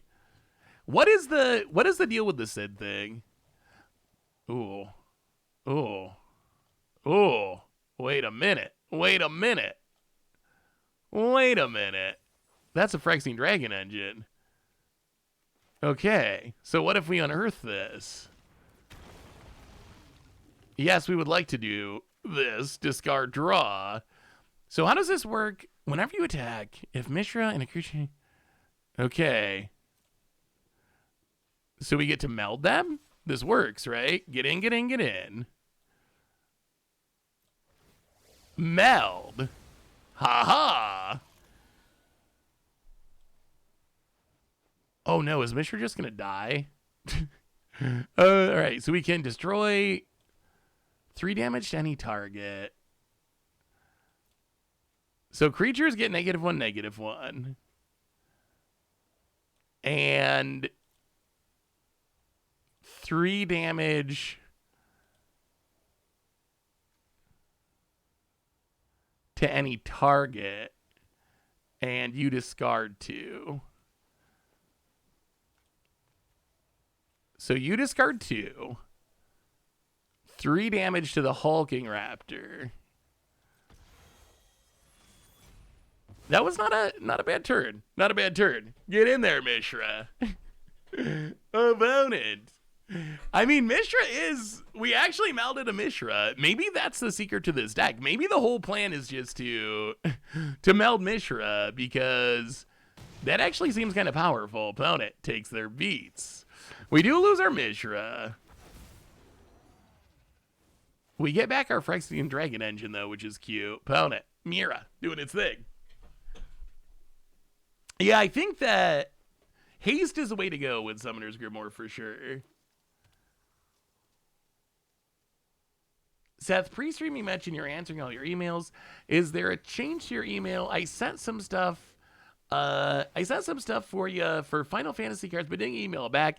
Maybe the email is not being sent properly on my end. Oh, when was this halfwing stayed? But yeah, I tried. I thought I went through and got all the emails in the like last week or so, a few days ago, but it's possible something slipped through the cracks. So I'll have to double check for it. If it was sent like 3 weeks or a month ago, then all bets are off. It is possible it got buried somewhere. Summoner's Grimoire, yeah. Summoner's Grimoire is a neat design. Terra also seems good for Progenesis or Ulta Mecha Time Sorceress. I don't even know what that card is. What is Ulta Mecha?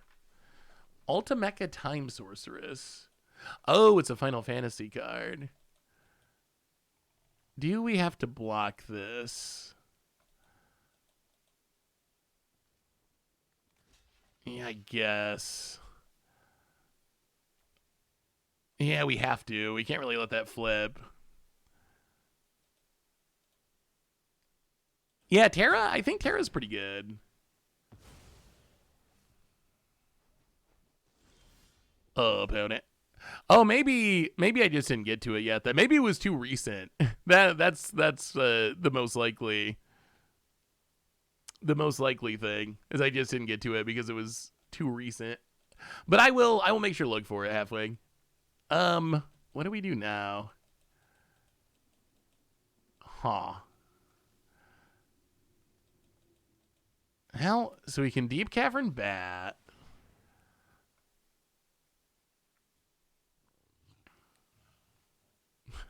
What a weird, this is the game that never ends. I don't know where we're going. Take the Invasion of Ikoria. Play an Inti. I don't really want to play the Harvester and just blow out all of our creatures. That seems pretty bad. But I also worry that we die if they flip this Invasion of Ikoria. Play the land. And yeah, we will pass the turn. See what happens. Ultimate Time Sorceress transforms into extra turn spell. Oh, right. This thing. Oh, yes. We will kill this Bramble Familiar. We don't really want our opponent fetching quest. That seems scary. Wild Ride. All right. Well, at least our opponent doesn't get to spin it to win it with that. That's a cool design. Beginning of your end step, you may pay 8 mana and exile 8 cards. If you do, you get a 7/7. Then when it transforms, you get an extra turn. I mean, being able to use it from your graveyard, it is a lot of mana, but being able to use it from a graveyard is nice. Yeah, I don't know about the Wild Ride. This game has been a wild ride. Opponent. Combat. We need another. We somehow melded a Mishra, and it wasn't anywhere near enough to actually win the game. Opponent getting in. Well, so this thing can assign combat damage although they weren't blocked. That's really bad. Opponent getting in. Hitting us. Pumping. Untapping. Yeah, sure. You did it. Come on, removal.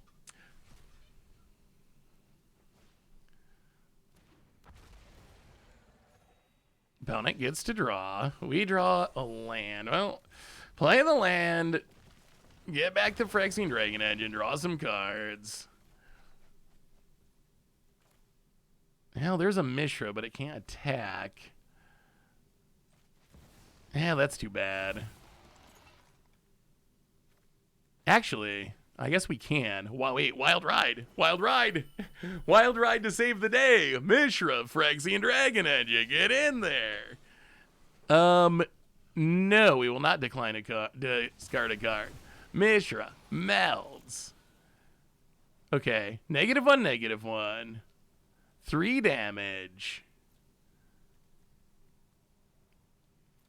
Destroy an artifact. So 3 damage to Mira. Blow up the artifact. Oh, okay. Okay, Mishra's keeping us alive. The wild ride actually came through. The wild ride was essential there. The wild ride suddenly makes sense. It lets us haste Mishra in. We could have had Inti trigger on Melded Mishra, though, if we had control option on. Yeah, I mean... Now we get back our fear of missing out. I mean, I guess this Alicia is kind of doing work just by sitting out there. Okay. I mean, we're at 40. We're taking a big hit here because of this Ziltortha. This is like hits from standard of 3 years ago that I forgot. Oh, no. Oh, Ureni. That's bad news. That's very bad news. Well, I think that's our board and probably the game. We melded Mishra twice and we're still going to lose. Our opponent's stuff is just so big. This has been a wild game. This has been a super wild game. About it. Yes, Ureni, they have so many lands. 5, 6, 7, 8, 9, 10, 11. Yeah. Well, there goes our bats. And the Mishra. Opponent goes to 36. I'm always surprised Ureni doesn't see more play. Yeah, we have not drawn much removal this game, that's for sure. Not much. I mean, the deck doesn't really have... It's got Torch the Towers. It's got aggro removal. It does not have removal for this kind of stuff, though. Are you covering the Magic stream? I wasn't planning on just watching it. Is it just a spoiler stream? I can try to look and see what it is. There's a Rograk. I'm not sure...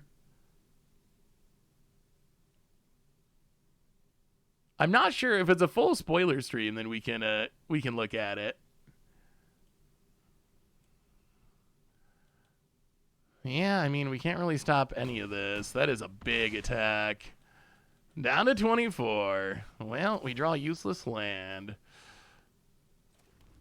Play the land. How can we do anything here? They're at 36, which is kind of hilarious. Well, fear of missing out. Discard the Blackleaf Cliffs. Exile. Well, there's a go for the throw.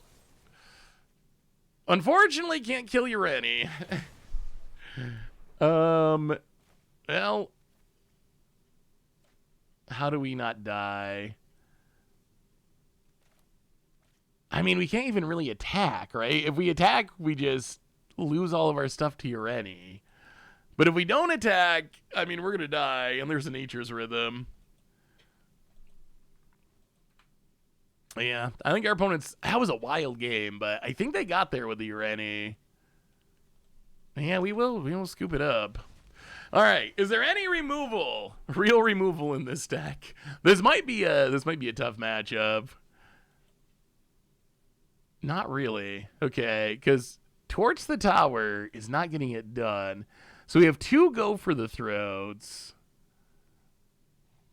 Harvester Misery doesn't do anything. Ugh.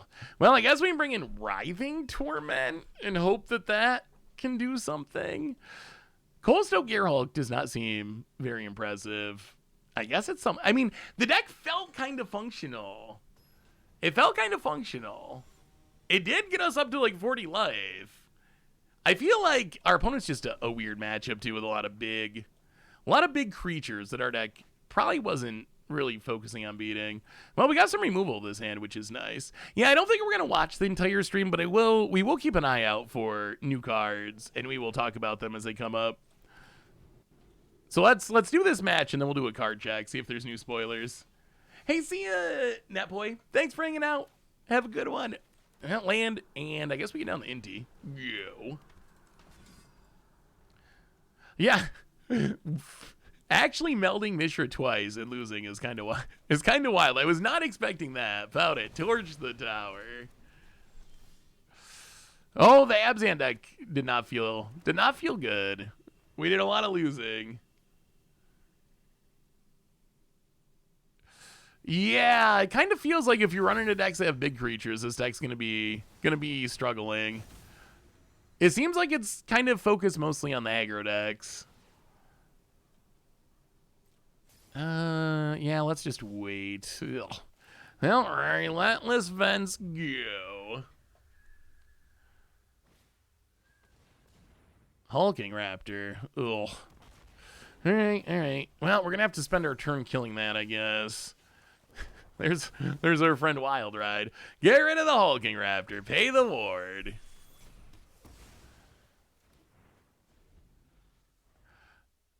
Ooh. Wait, what is that a new wrath that actually exists?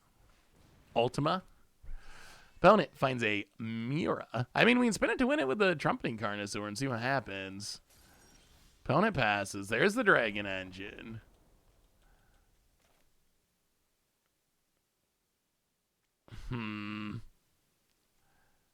Well, I mean, we gotta play the Carnosaur. Trumpeting Carnosaur. It would be nice to get rid of the Mira, because Mira is very good, but spin it to win it. Can we hit something big, please? Can we hit... Well, okay. Tiny Bone's kind of the opposite of big, but... It has Death Touch. At least it has Death Touch.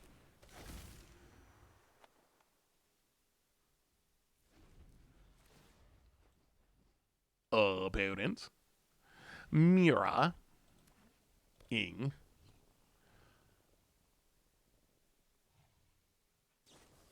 And... Oh, no. Smuggler Surprise. Okay. How bad is... Ah! Double Vaultborn Tyrant. Okay, draw 4. Gain 12. Oh, cursed. Cursed, I say. Cursed. Found it. Overlord of the Hotwoods. Well, let's stress ya. I think we might be a little dead. Take the torch to the tower. Yeah.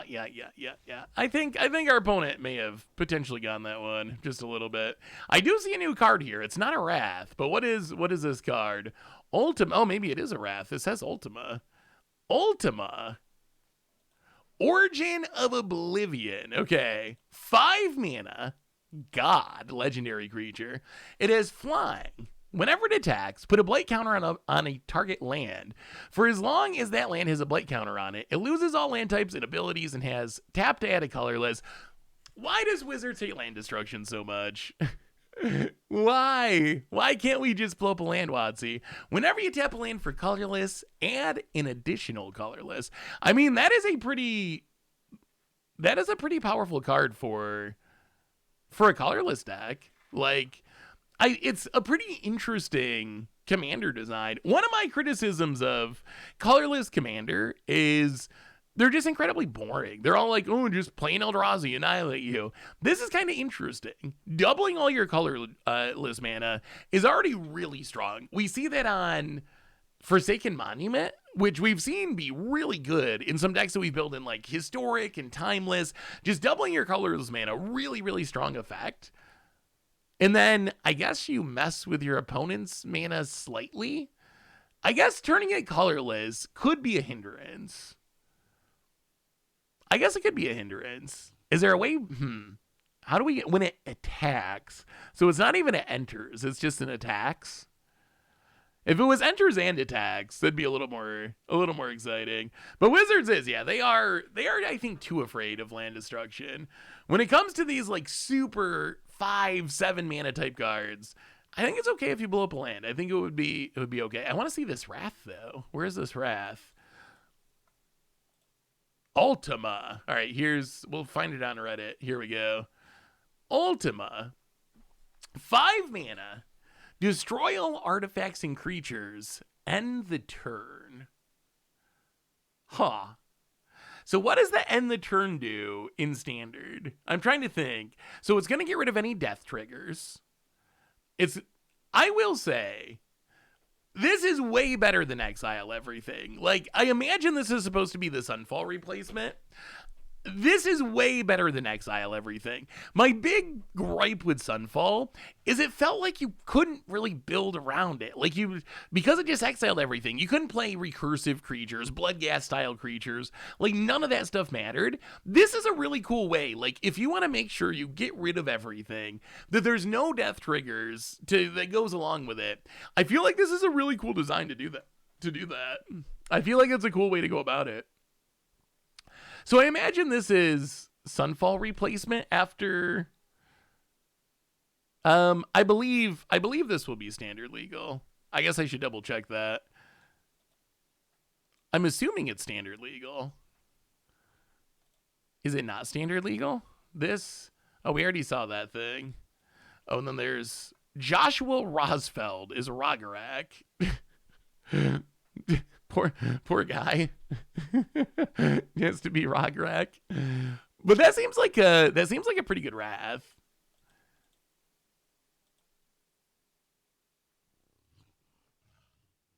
Yeah, it's gotta be standard legal. Blowing up all artifacts, so it gets rid of Corey Steelcutter. The only concern I would say there is it is 5 mana. Is it gonna actually be fast enough to really deal with Corey Steelcutter? But it is nice that it gets rid of Steelcutter and it gets rid of all the tokens. That is an upside. We need more cards that are like that actually deal with the whole package of Corey Steelcutter.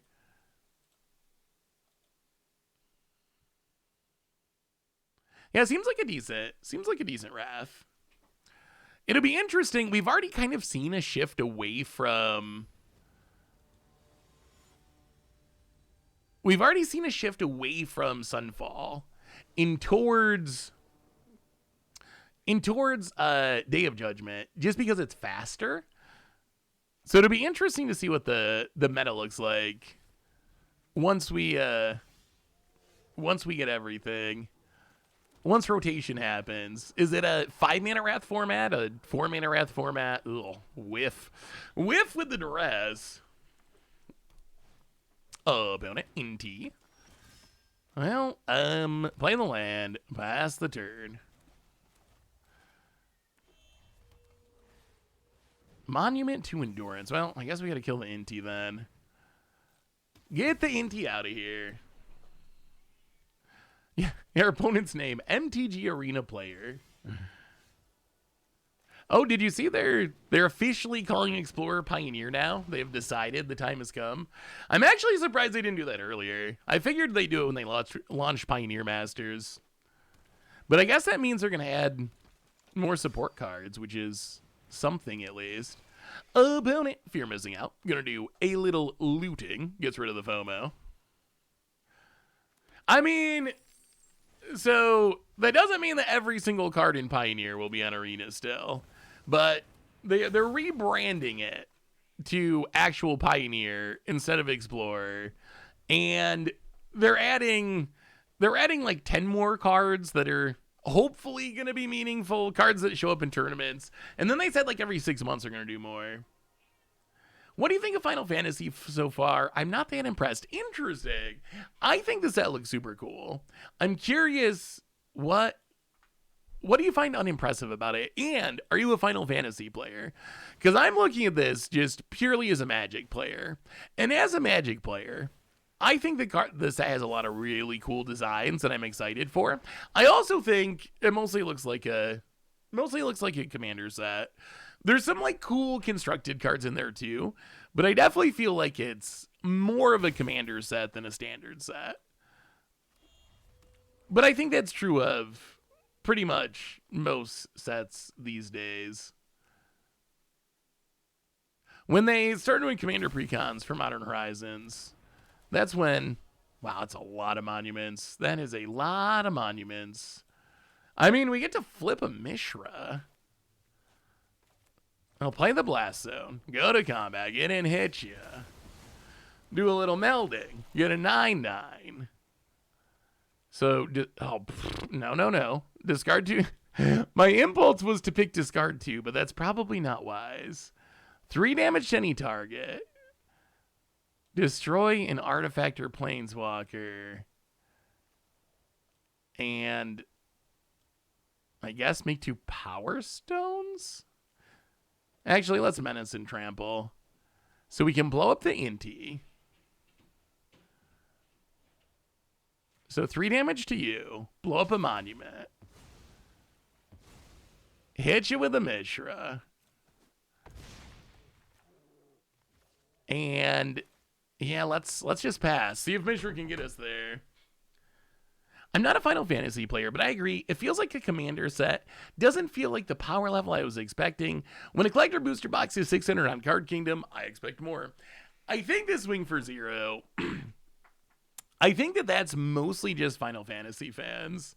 I feel like there's some fandoms, like I've noticed on social media, more so than any other Magic set, I have seen a lot of people that are not part of the Magic community, or who I don't think are part of the Magic community, just like streamers from other games and like celebrities and stuff, actually talking about these Final Fantasy cards. I feel like Final Fantasy is just like so big that it's going to make the product super expensive, even if it's just a commander set. People just, they love the characters. Look through some of the, like the spoiler threads even on Reddit or MTG Salvation.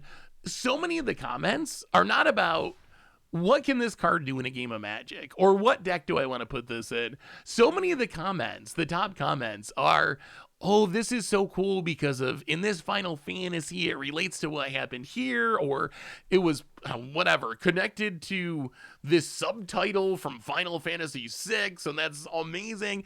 But it's all this like Final Fantasy lore stuff. So I think that's kind of the focus of the set, really. Final Fantasy lore characters just so much better than Magic characters. I would agree with that. I think that's one of Magic's struggles.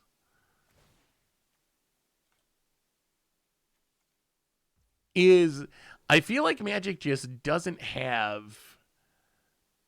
Yeah, let's see if we can blow up these monuments. Wait, this doesn't blow up my Mishra, does it? It better not blow up my Mishra. Ooh, okay, does not blow up the Mishra. Opponent gonna draw a couple cards. Save us, Mishra. Opponent draws, makes a treasure. But can you answer the Mishra? Meld Mishra for the win. And opponent scoops it up. Yeah, that was a lot of cards for poor Tomer, but he's working on it. He's working on it. He'll get it done. Commander, at least main set spoilers are spread out a little bit. So we knew a little bit today, a little bit tomorrow. Commander, wow, they just dumped them all at once. Precons just posted if you want to check them out. So we got the precons. We got the precons already. Those they spoiled yesterday. Let's see. Oh, so they spoiled a bunch of starter kit cards. All right, we can look at the starter kit cards. I don't know how good they are. So what do we got here? What do we got? So we get, these are store championship promos. City of Brass as Bujerba, the floating city, and Death Shadow. That is a cool looking Death Shadow. Actually, the art looks pretty sweet on both of those. Beatrix Loyal General, 6 mana, 4/4 vigilance. At the beginning of combat on your turn, you may attach any number of equipments you control to target. Wow, it's so much mana. It's so much mana. It would be cool to have some sort of Hammer Time deck in Standard, but 6 mana is just way too much. That's just way too much to actually be good in Standard. I guess we better sideboard for our opponent's sake. Which I guess is just, maybe Brotherhood End seems good. That gets rid of their little creatures, and it gets rid of the monuments. And let's go down to Tiny Bones for a Dream. Run it like that. What else do we get in these spoilers? Lightning Security Sergeant. 3 mana, 2/3 Menace. When it deals combat damage to a player, exile top card of your library. You may play that card as long as you control lightning. Oh, these kind of make sense. Oh, I know what oh, wait, is this an equipment? Ultima Weapon, 7 mana. When a creature attacks, destroy target creature and opponent control. Oh my god. Whoo! That is, I mean, blowing up a creature is nice. That's just, you could be playing Karn Liberated. You could be playing an Ugin. And you also have to equip it. You have to pay 7 to cast and 7 to equip. That's 14 manas. That's 14 manas. That is, hoy. Starter deck. That seems like a starter deck card. Powerful, but ridiculously expensive. Ultimeca. When it enters, tap all creatures your opponents control. When a creature you control deals combat damage to a player, draw a card. I mean, powerful effect. All these cards just seem a little overcosted. Seymour Flux. Seymour Butts. 5 mana for a 5/5 Spirit Avatar. At the beginning of your upkeep, you may pay a life. If you do, draw a card, put a counter on it. Yeah. I mean, it's cool that they're making starter decks. I'm glad they're making them for the new players, but... Oh, we started with Abzan. We switched to try this Rakdos deck because we honestly did not have much luck with the Abzan deck, unfortunately. So, Final Fantasy people. I know that Cloud is an iconic character. Cloud cares about equipment. They showed off some sword. I don't even remember. You Final Fantasy people will know the name of it. But they showed off some sword, but they wouldn't show the text on the sword. Should we be expecting the equipment that goes with Cloud to be super busted? Like, I don't know, Final Fantasy. Busted sword. Yes, Buster sword. What should I be expecting about Buster sword? Is this like a super iconic, I should be expecting like a Sword of Fire and Ice, some really super incredibly powerful equipment? Or should I be expecting some watered down, like, this actually doesn't matter, it's not actually that important, like, it's the video game sword? Okay. So it should be good, you would think then. Like, it should be good. Because I feel like a lot of Cloud's power has to do with equipment. And I feel like we need more good equipment if it's actually going to take off in standard. I think we need Buster Sword to actually be kind of busted. I mean, it doesn't have to be one ring good. that might be a little bit too much. That might be too much, but hopefully it's at least playable. Yeah, that's my worry. It's going to be a draft chaff sword. It sounds like it shouldn't be that, though. It sounds like it's important enough to the story that it shouldn't just be straight up draft chaff. Hello, cat. Hello, Cease. Come here. Hey, come here. Say hi to your fan, Cease. I hear you. I hear you meowing. There you go. There you go, kitty. How are you? You fat cat. I feel like Cece is getting kind of fat. Are you getting fat, Cece? Are you getting fat? Look at that belly. Look at that belly, you fat cat. Are you getting fat? All right, Cece. Go do your cat stuff. Opponent triggering the monument.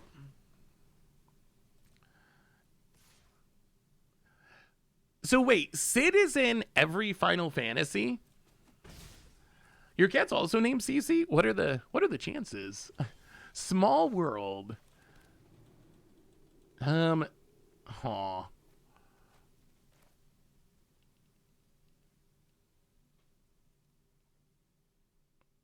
Well, let's play the Dragon Engine. We can actually sack it. We can sack it to torch the tower to kill a FOMO if we need to. There's a person named Sid in every Final Fantasy, but they're all different people.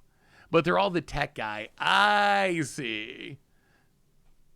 Yeah, I think we actually do it. We might as well bargain it. Get rid of the FOMO. Plus, this fizzles the broadside barrage. NT, definitely gonna go graveyard. Oh, there's a Mishra. All right, well, play the Mishra. Pass the turn. Would one white mana 1 white mana, instant speed, destroy an artifact, be too good. Does that card not already exist? I don't think so. To me, that feels like a card that could already exist. Oh man, if we hit a land, we get to Mishra. Opponent gonna discard a couple cards. Trigger their monument, which hurts a light shatter. And plays an island, gets in. Gets a barrage. We will take our beats down to 11.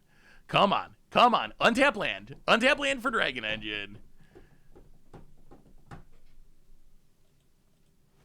Opponent Inti. Sure. Well, there's an untap land. Play the land, and I mean we gotta go for it. Phyrexian Dragon Engine. We're actually gonna say no. I think we keep our hand. Get in, hit ya, drain ya, meld them. Mishra is kind of awesome. Blow up an artifact, 3 damage. I wish the discard 2 was at the bottom.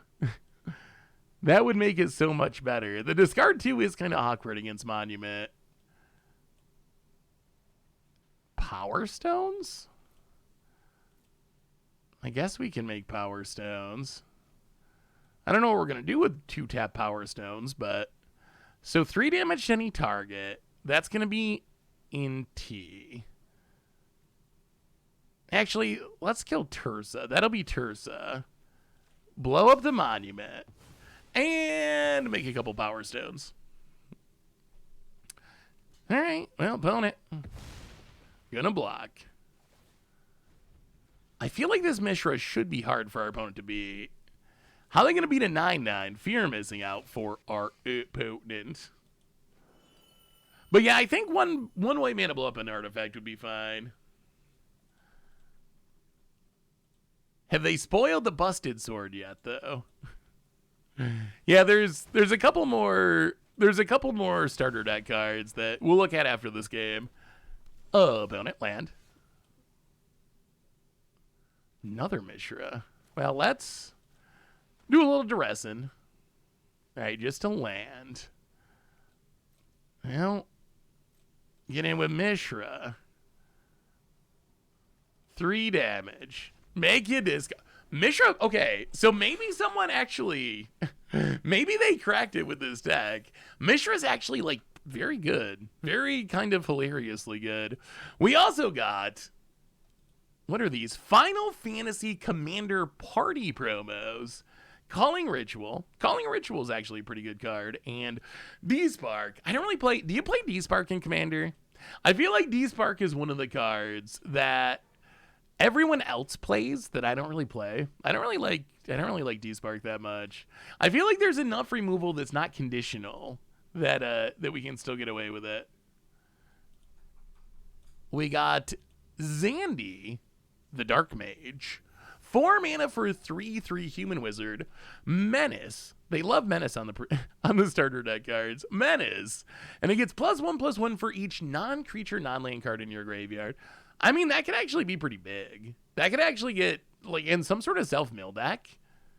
That could actually be pretty... Could it be big enough? Remember the Melik Fling deck? Could it be big enough? How many spells? So we need 17 spells in the graveyard to get it to... Ugh. Yeah, 17 to get it to 20 power. That might be asking a lot. 17 is... That is a big chunk of your deck. Still, for a starter deck card. And then, new equipment. Magic Tech Scythe. 4 mana. When the equipment enters, you can attach it to target creature you control. If you do that, creature gains first strike until end of turn and must be blocked if able. Oh god, equipped creature gets +2/+1. Excuse me. I thought we were getting somewhere. I thought we might be getting somewhere with the free equip and first strike and must be blocked. But then the payoff is +2/+1? Yeah, I don't know if that's Magic's next playable equipment. Oh, I don't know. I don't know about the starter deck cards. I don't know about those starter deck cards. I like Vanishing Verse too. I'm a new MTG player, but I can't find players locally, so MTG Arena is the next logical step. Only after a few days of playing, as soon as I don't play bots, I get my butt whooped. Why and how do I get better? So, Distravo. I've heard many people say the same thing. My understanding is, so I don't know what you're playing now that you finished like the new player stuff. I have heard that the way they set up the MMR or like the matches in the game is when you first start, you're going to play against people who are kind of in the same position as you. But then you get to a point where you've played enough games where it kind of throws you out into the wild. And that's where it gets a lot harder for a lot of people, is once you kind of move into that next bucket where you're playing against everyone rather than other people who are new to the game. My advice would be, if you're at that position, try to figure out a deck that you want to play. Put that deck together, really practice and stick to that one deck. Right now, there's some pretty good decks in Standard that are not like too hard to put together on Arena. As much as I kind of hate Is It Prowess, like one of the upsides of Is It Prowess, I guess it's like 30 rares in Mythic, so it's not even super cheap if you got to get the lands. But it is nice that we have, like, the mono red decks are relatively inexpensive to put together, and they're very powerful. So if I was brand new, I would probably look to try to put together a deck like that and just learn it really well. And I would know that that's a deck that's good enough that you should be able to keep, like, you're going to have good matchups and bad matchups. That's part of the game. But you know it's a deck that's going to be good enough that you're going to be able to keep up with what other people are doing. So that's probably the direction I would go if I was trying to, like, keep up with the meta on Arena.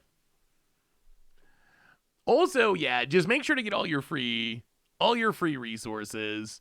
So do all the new player stuff. Make sure to hit your dailies and all of your quests and your weeklies. Make sure to hit all of that. Anything that's going to give you resources, because that's really the pinch. Like, the great thing about Magic is there are almost infinite decks that you can build. That's what makes it such an amazing game. But on Arena, the resources are not infinite, and that ends up being part of the challenge.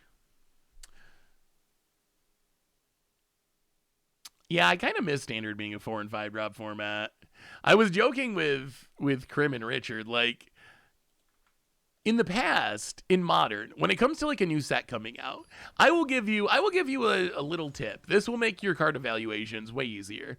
If you want to evaluate a set for a format like Modern, you can take and look up that set, and if you filter every card that costs more than, let's say, 3 mana, honestly, it's probably 2 mana, but if you just take the Final Fantasy set and you just filter out every card that costs more than 2 mana and focus on the ones that cost 1, 2, or 3 mana, or 0, 1, 2 mana, you're probably not going to miss anything for Modern. Like, you can do that, and 95% of the playable Modern cards are going to be in the 1 or 2 mana price range. So you can forget about all the 3 drops and the 4 drops and the 5 drops and the 6 drops, because unless there's like an exceptional card or an exceptional set of circumstances, the odds of it actually being Modern playable, very, very low. So the funny thing is, I almost feel like we're getting there for Standard. I almost feel like we've reached the point where you can evaluate a Standard set and just focus on like the stuff that costs 2 mana, maybe 3 mana or less, and you're gonna do just fine. Standard's gotten so much faster. It's just gotten so much more powerful. Yeah, keep that in mind. That is also true. If you think about a ley line binding, think about the amount of mana you can actually spend on it, not necessarily its written mana cost. Same with Hogak, but yeah, it's weird to see that essentially coming to Standard. In a lot of ways, Standard, even just looking at the deck lists, a lot of the Standard cards today, or the Standard decks today, really feel to me like they'd be at home in Modern like 10 years ago. Like, I feel like that's how much just the power level of everything is increased. Is I really think a Standard deck from today would probably be a Modern deck from like 8 or 10 years ago, relatively consistently. This is bad, but we really need to try to find a land. Come on, Inti. All right, it's a Mishra. Well, hit you to 17, miss a land drop.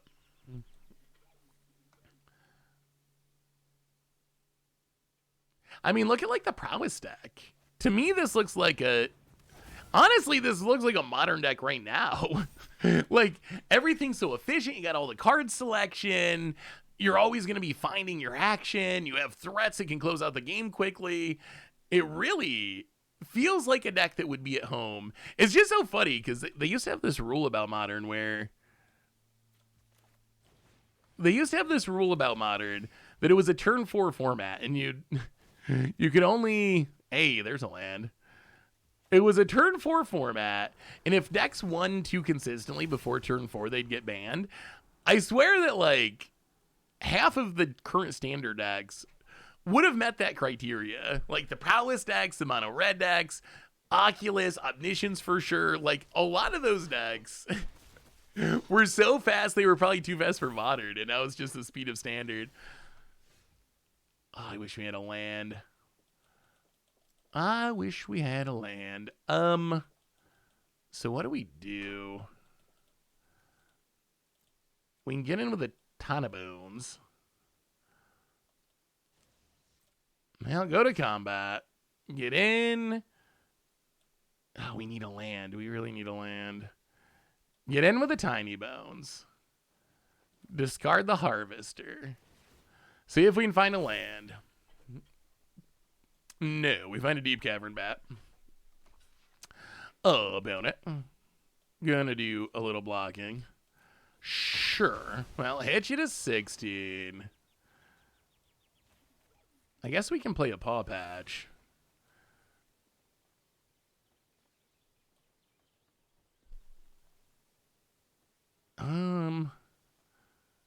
Yeah, let's just pay normal paw patch, and then we play the deep cavern bat. Didn't really want the deep cavern bat to go to waste. Take a peek.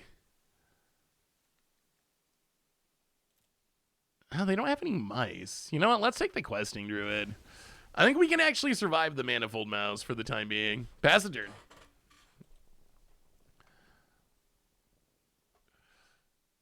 Oh yeah, that's definitely not the rule for Modern now. That was the like kind of the original intent of Modern like 10 years ago.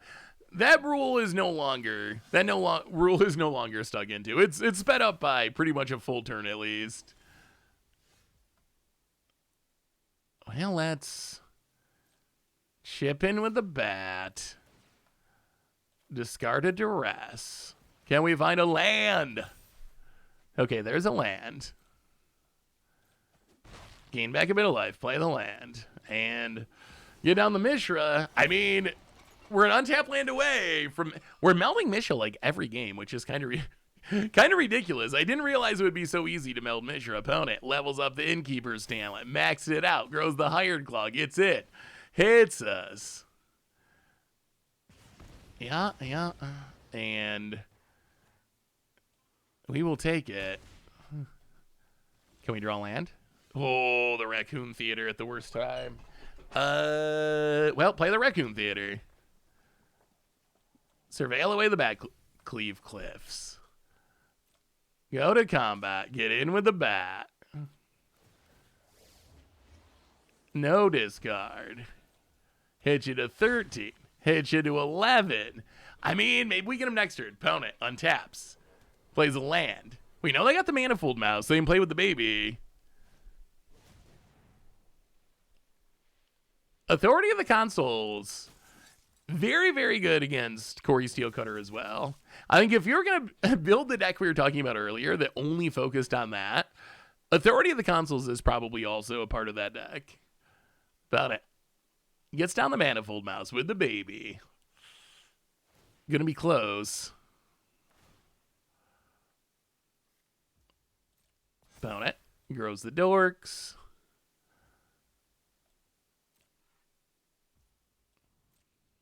I mean, we're at 19. Gets in with the Hired Claw. Pings us. Pings us. Sure. We'll take it. Now let's pitch the Carnosaur. Get rid of the Manifold Mouse.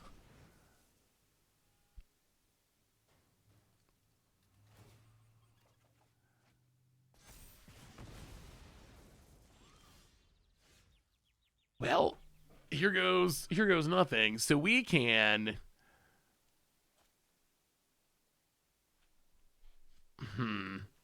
yeah, I mean Phyrexian Dragon Engine.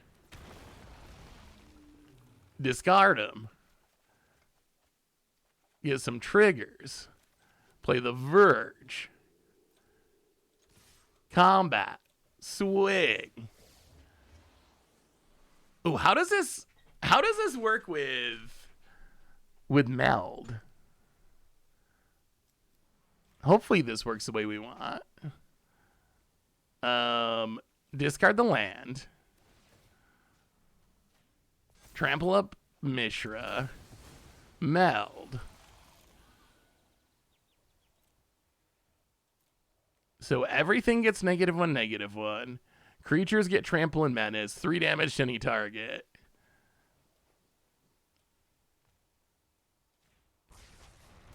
This has got to be enough, right? Opponent goes to 2. Sweep the board. Torch the tower. Get rid of the Hired Claw and opponent. Yeah, unfortunately, our Meld combo does not actually combo with Fear of Missing Out. Fortunately, though, Mishra was good enough to get the job done. Do you think there could be a landfall aggro deck? With all the landfall cards from Final Fantasy and Bristly Bill, I'm definitely planning on building one. I feel like Tifa Lockhart, I think it is, the 2-drop that double powers whenever you land drop with Trample. I feel like that's potentially a very strong card. And we have, like, the Chocobo to double landfall triggers. We got Bristly Bill. So I'm definitely planning on trying one once we get this set. I feel like it seems like it has potential. The Tifa one-shot kill, yeah, that's probably an against odds deck. But a cool one. It reminds me of, do you remember Electrostatic Pummeler? It was a little slower because that was a 3-drop, but back during original Kaladesh Standard, that was like a pretty sweet budget deck, the Electrostatic Pummeler one-shot. And I feel like we can kind of do the same thing now, or something similar, even better. This is kind of like the upgraded 2025 edition, I would say. But I think it's got potential. Tifa looks like could be a 2-mana Glistener Elf, but you wouldn't want to run an Infect deck if you only had one Infect creature. Yeah, that's going to be one of the challenges, is what are the support pieces? Like, how do you most back it up? Maybe it ends up being more of like, ew. All right, well, I guess we're just going to draw 1-landers no matter what. I think the question, is how do you best support it? Like, is it a full-on combo deck? Hey, what's up, Cat Cam fan? How are you? Good to see ya. Is it a combo deck and you're just all in on the one-shot kill, or is it kind of a fair landfall deck that some percentage of the time, well, they're also on the 1-lander, or is it more of like a fair landfall deck, but some percentage of the time you just get this super fast kill out of it? Drawing a land there was pretty nice. Let's play. Well, they're gonna kill anything we play. Let's play Fear of Missing Out. Discard the Dragon Engine. Find a bat. Go. This deck actually has felt better than I thought. The Abzan deck felt worse than I thought. This Rakdos deck somehow feels better than I thought. How have you been, Cat Camp fan? Oh, about it. Getting in with a Heartfire Hero. Yup. What'd you, top deck Monstrous Rage? Alright, they top deck Monstrous Rage. Well, we take a beating down to 14. I mean, we do have an answer, so get rid of the Heartfire Hero. Hit ya with a FOMO. Hit ya with a FOMO. Down to 15. Tifa Tainted Strike. Yeah, that would be sweet. Once you get back to Modern, though, you have all the, like, literal Infect creatures, which I feel like maybe makes Tifa less exciting. Because there's just so many different ways you can one-shot kill. Oh, the Abzan deck did not feel great, Giarmichello. It felt slow against the aggro decks and underpowered against the mid-range decks. So yeah, it did not feel great. I don't know if it was just the matchups, but it was kind of disappointing. Kind of disappointing. As a lover of rhinos, I was sadly disappointed. Opponent killing our bats and passing, and there's a land. Huh.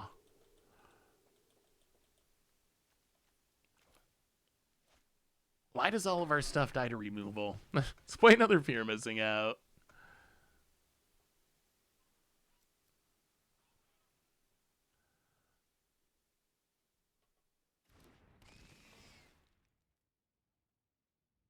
Yeah, we might have to. We might have to try building a more traditional Abzan deck. That might be... Like, the Pixie stuff didn't actually seem all that impressive. So maybe the way forward is we play, like, actual mid-range, get rid of all the Pixie stuff, play Mosswood Dread Knights, play real removal spells. Like, maybe that's the direction to go. Still have a job where I get to watch the best MTG stream in the biz while working, so I can't complain. That does sound kind of like the dream job, Cat Cam fan. I mean, I guess I also have the dream job, so I also cannot complain about it. Pumping the Heartfire hero, getting in. Yeah, I guess we take it. I'm down to 11. Well, play the land. Play a bat. Take a peek. Lucha Johnny, welcome to the Fishbowl. Thank you so much for your subscription. Big soup cheer for you. Thank you, thank you, thank you, thank you. Deep Cavern Bat. Get rid of the Burst Lightning. All right, pass the turd.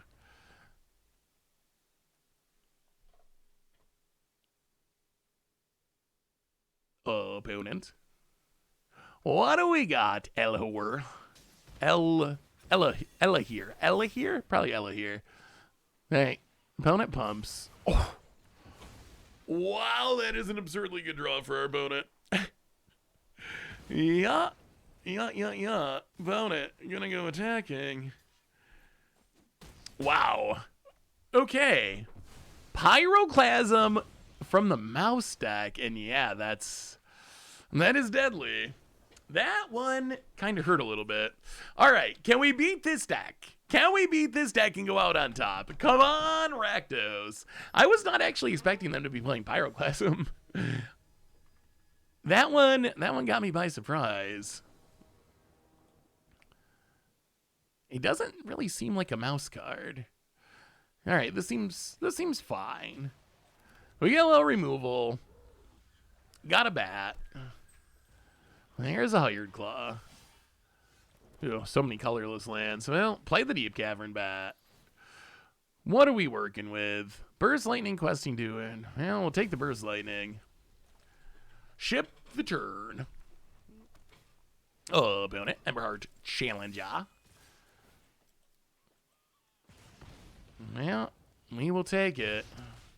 Down to 16. Now, this is kind of a painful way to do this, but we really need more colored sources of mana. So we're going to demo field. Get a black source, play a Tiny Bones. We got 2 Tiny Bones. So you don't really mind using Tiny Bones as a removal spell here. Play the Tiny Bones. And get in with the bat. So what else are you really looking for from the Final Fantasy set? Is there anything else? Oh man, I miss cards like Circle of Protection Red. I think those cards are considered too mean today. It's hard for me to imagine Wizards actually printing that style of card today, but I feel like they should. They pick up any Secret Layers. I did not pick up any of the newest run of Secret Layers. I'm not really much of a Secret Layer buyer for the most part. Every once in a while, something really catches my eye, but in general, I don't usually buy too many Secret Layers. Now play the land. Play the Tiny Bones. Get in with the bat. Gain back a little life.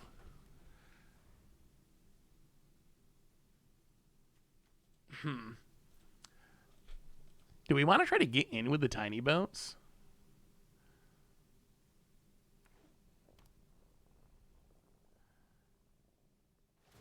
It's less that it's mean, more that it's unfun, since color hate can be too universal. Yeah, I mean, I guess that's true. But then wouldn't the counterpoint be that, like, some people don't consider just getting run over by mono red on turn 3 especially fun?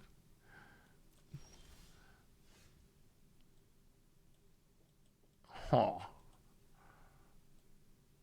Well, we go to combat, do some attacking. Get in with both. If our opponent lets us hit with the tiny bones, we will cast something. Opponent.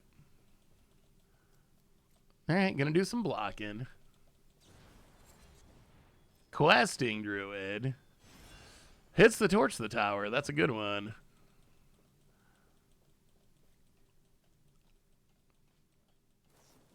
And torch the tower, the tiny bones. I mean, this kind of works out because of Alicia. So we can play Alicia. Get back tiny bones. There will be Death Touch, whether you like it or not. I would be shocked if there wasn't a weapon card too. Weapons in Final Fantasy VII super bosses think Eldrazi-style monsters. Yeah, that seems like that's probably something they gotta have in there. I hope we get some good vehicles since we have a Gruul Legend that cares about them. Yeah, the Gruul Legend actually seems pretty sweet. It should go well with some of the Ether Drift stuff, I think. Well, let's block. Tell me you didn't draw Monstrous Rage, please. Anything but Monstrous Rage. Okay. Hired Claw down.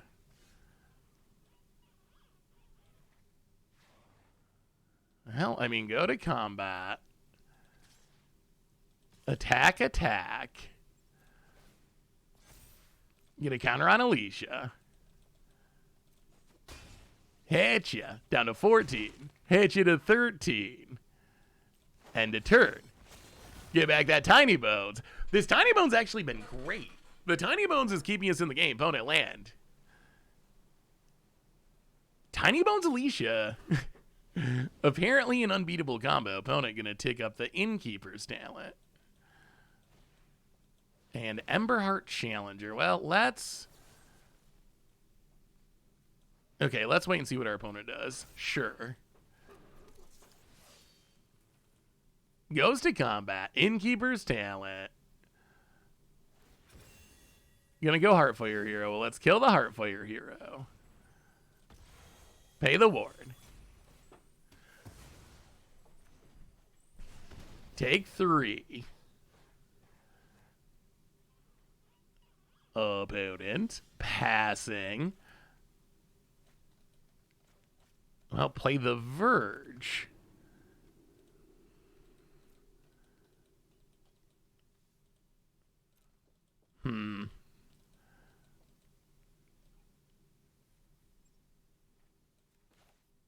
Let's go to combat. Attack, attack. Get a counter. Opponent gonna take the beats. Down to 9, down to 8. Pass the turn.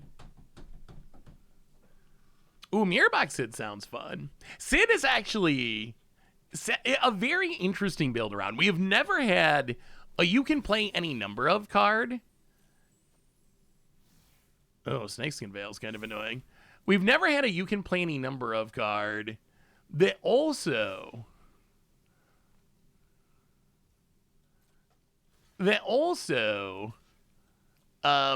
was legendary, which is a really, really unique twist. Now, block with the Tiny Bones. I mean, it pretty much comes down to this turn. This turn is more or less the game. What is this last card in our opponent's hand? We need them to cast the Snakeskin Veil before we go for the throw. It's a full price Burst Lightning. And yeah, that puts us to dead. Brutal.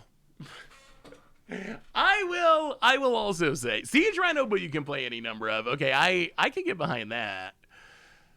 All right, you got it. I do feel like we had a lot of games today where boy, did our opponent just have the perfect card at the perfect time. Like hitting the Snakeskin Veil off of the Emberheart Challenger trigger. Like, if it wasn't for that, we would have won with a go for the throat. Maybe, did we need to preemptively kill the Emberheart Challenger to keep them from triggering it? Maybe that was our fault for waiting, but it seems correct to wait. Well, I will say, Abzan kind of flopped. Abzan didn't do much of anything. The Rakdos deck, I would still probably rebuild a lot of it. Some of the choices are still very weird to me, but I will say, yeah, like the Coldstoke Gearhulk, I don't know what that's doing in there and so forth. Like, some of that stuff could go. I will say, Mishra actually felt shockingly good for a card that's been sitting around in Standard for 3 years now and no one's played it. The synergy of Mishra and Phyrexian Dragon Engine, we melded a lot, and it was usually pretty good. We did have that one game where we melded twice and still lost, but they were playing big dinosaur things. But I was surprised how good Mishra felt. And even Alicia, we couldn't attack with it a lot, but just getting back Tiny Bones every turn was pretty good. So maybe this Rakdos deck is actually just sneakily the solution to all of Standard's problems. But anyway, everyone, what about Rakdos with the Rakdos cards that force players to make choices of sack, discard, damage? Ooh, I'm trying to think of what card you mean. Is it the, like, Rush of Dread? Sack half your creatures, lose half your life, discard half your cards? That could be cool. Hey, thank you, Can't Break Me. Anyway, everyone, I think that brings us to the end of our stream for today. I gotta go finish up the spoiler video for the YouTube, but reminders on the way out the door. Replay YouTube for all the old streams. Normal YouTube, lots of spoiler stuff. Lots of gameplay stuff, so keep an eye out for that. And one more shout out to our sponsor, Card Kingdom. If you need some magical cards, you can get them over at cardkingdom.com/mtdgoldfish. Most importantly, thank you to all of you. Y'all are amazing. Thanks for hanging out, talking some Final Fantasy. I love y'all. Have a great week, and I'll see you next week for another one. So be good, everyone, and I will talk to you soon.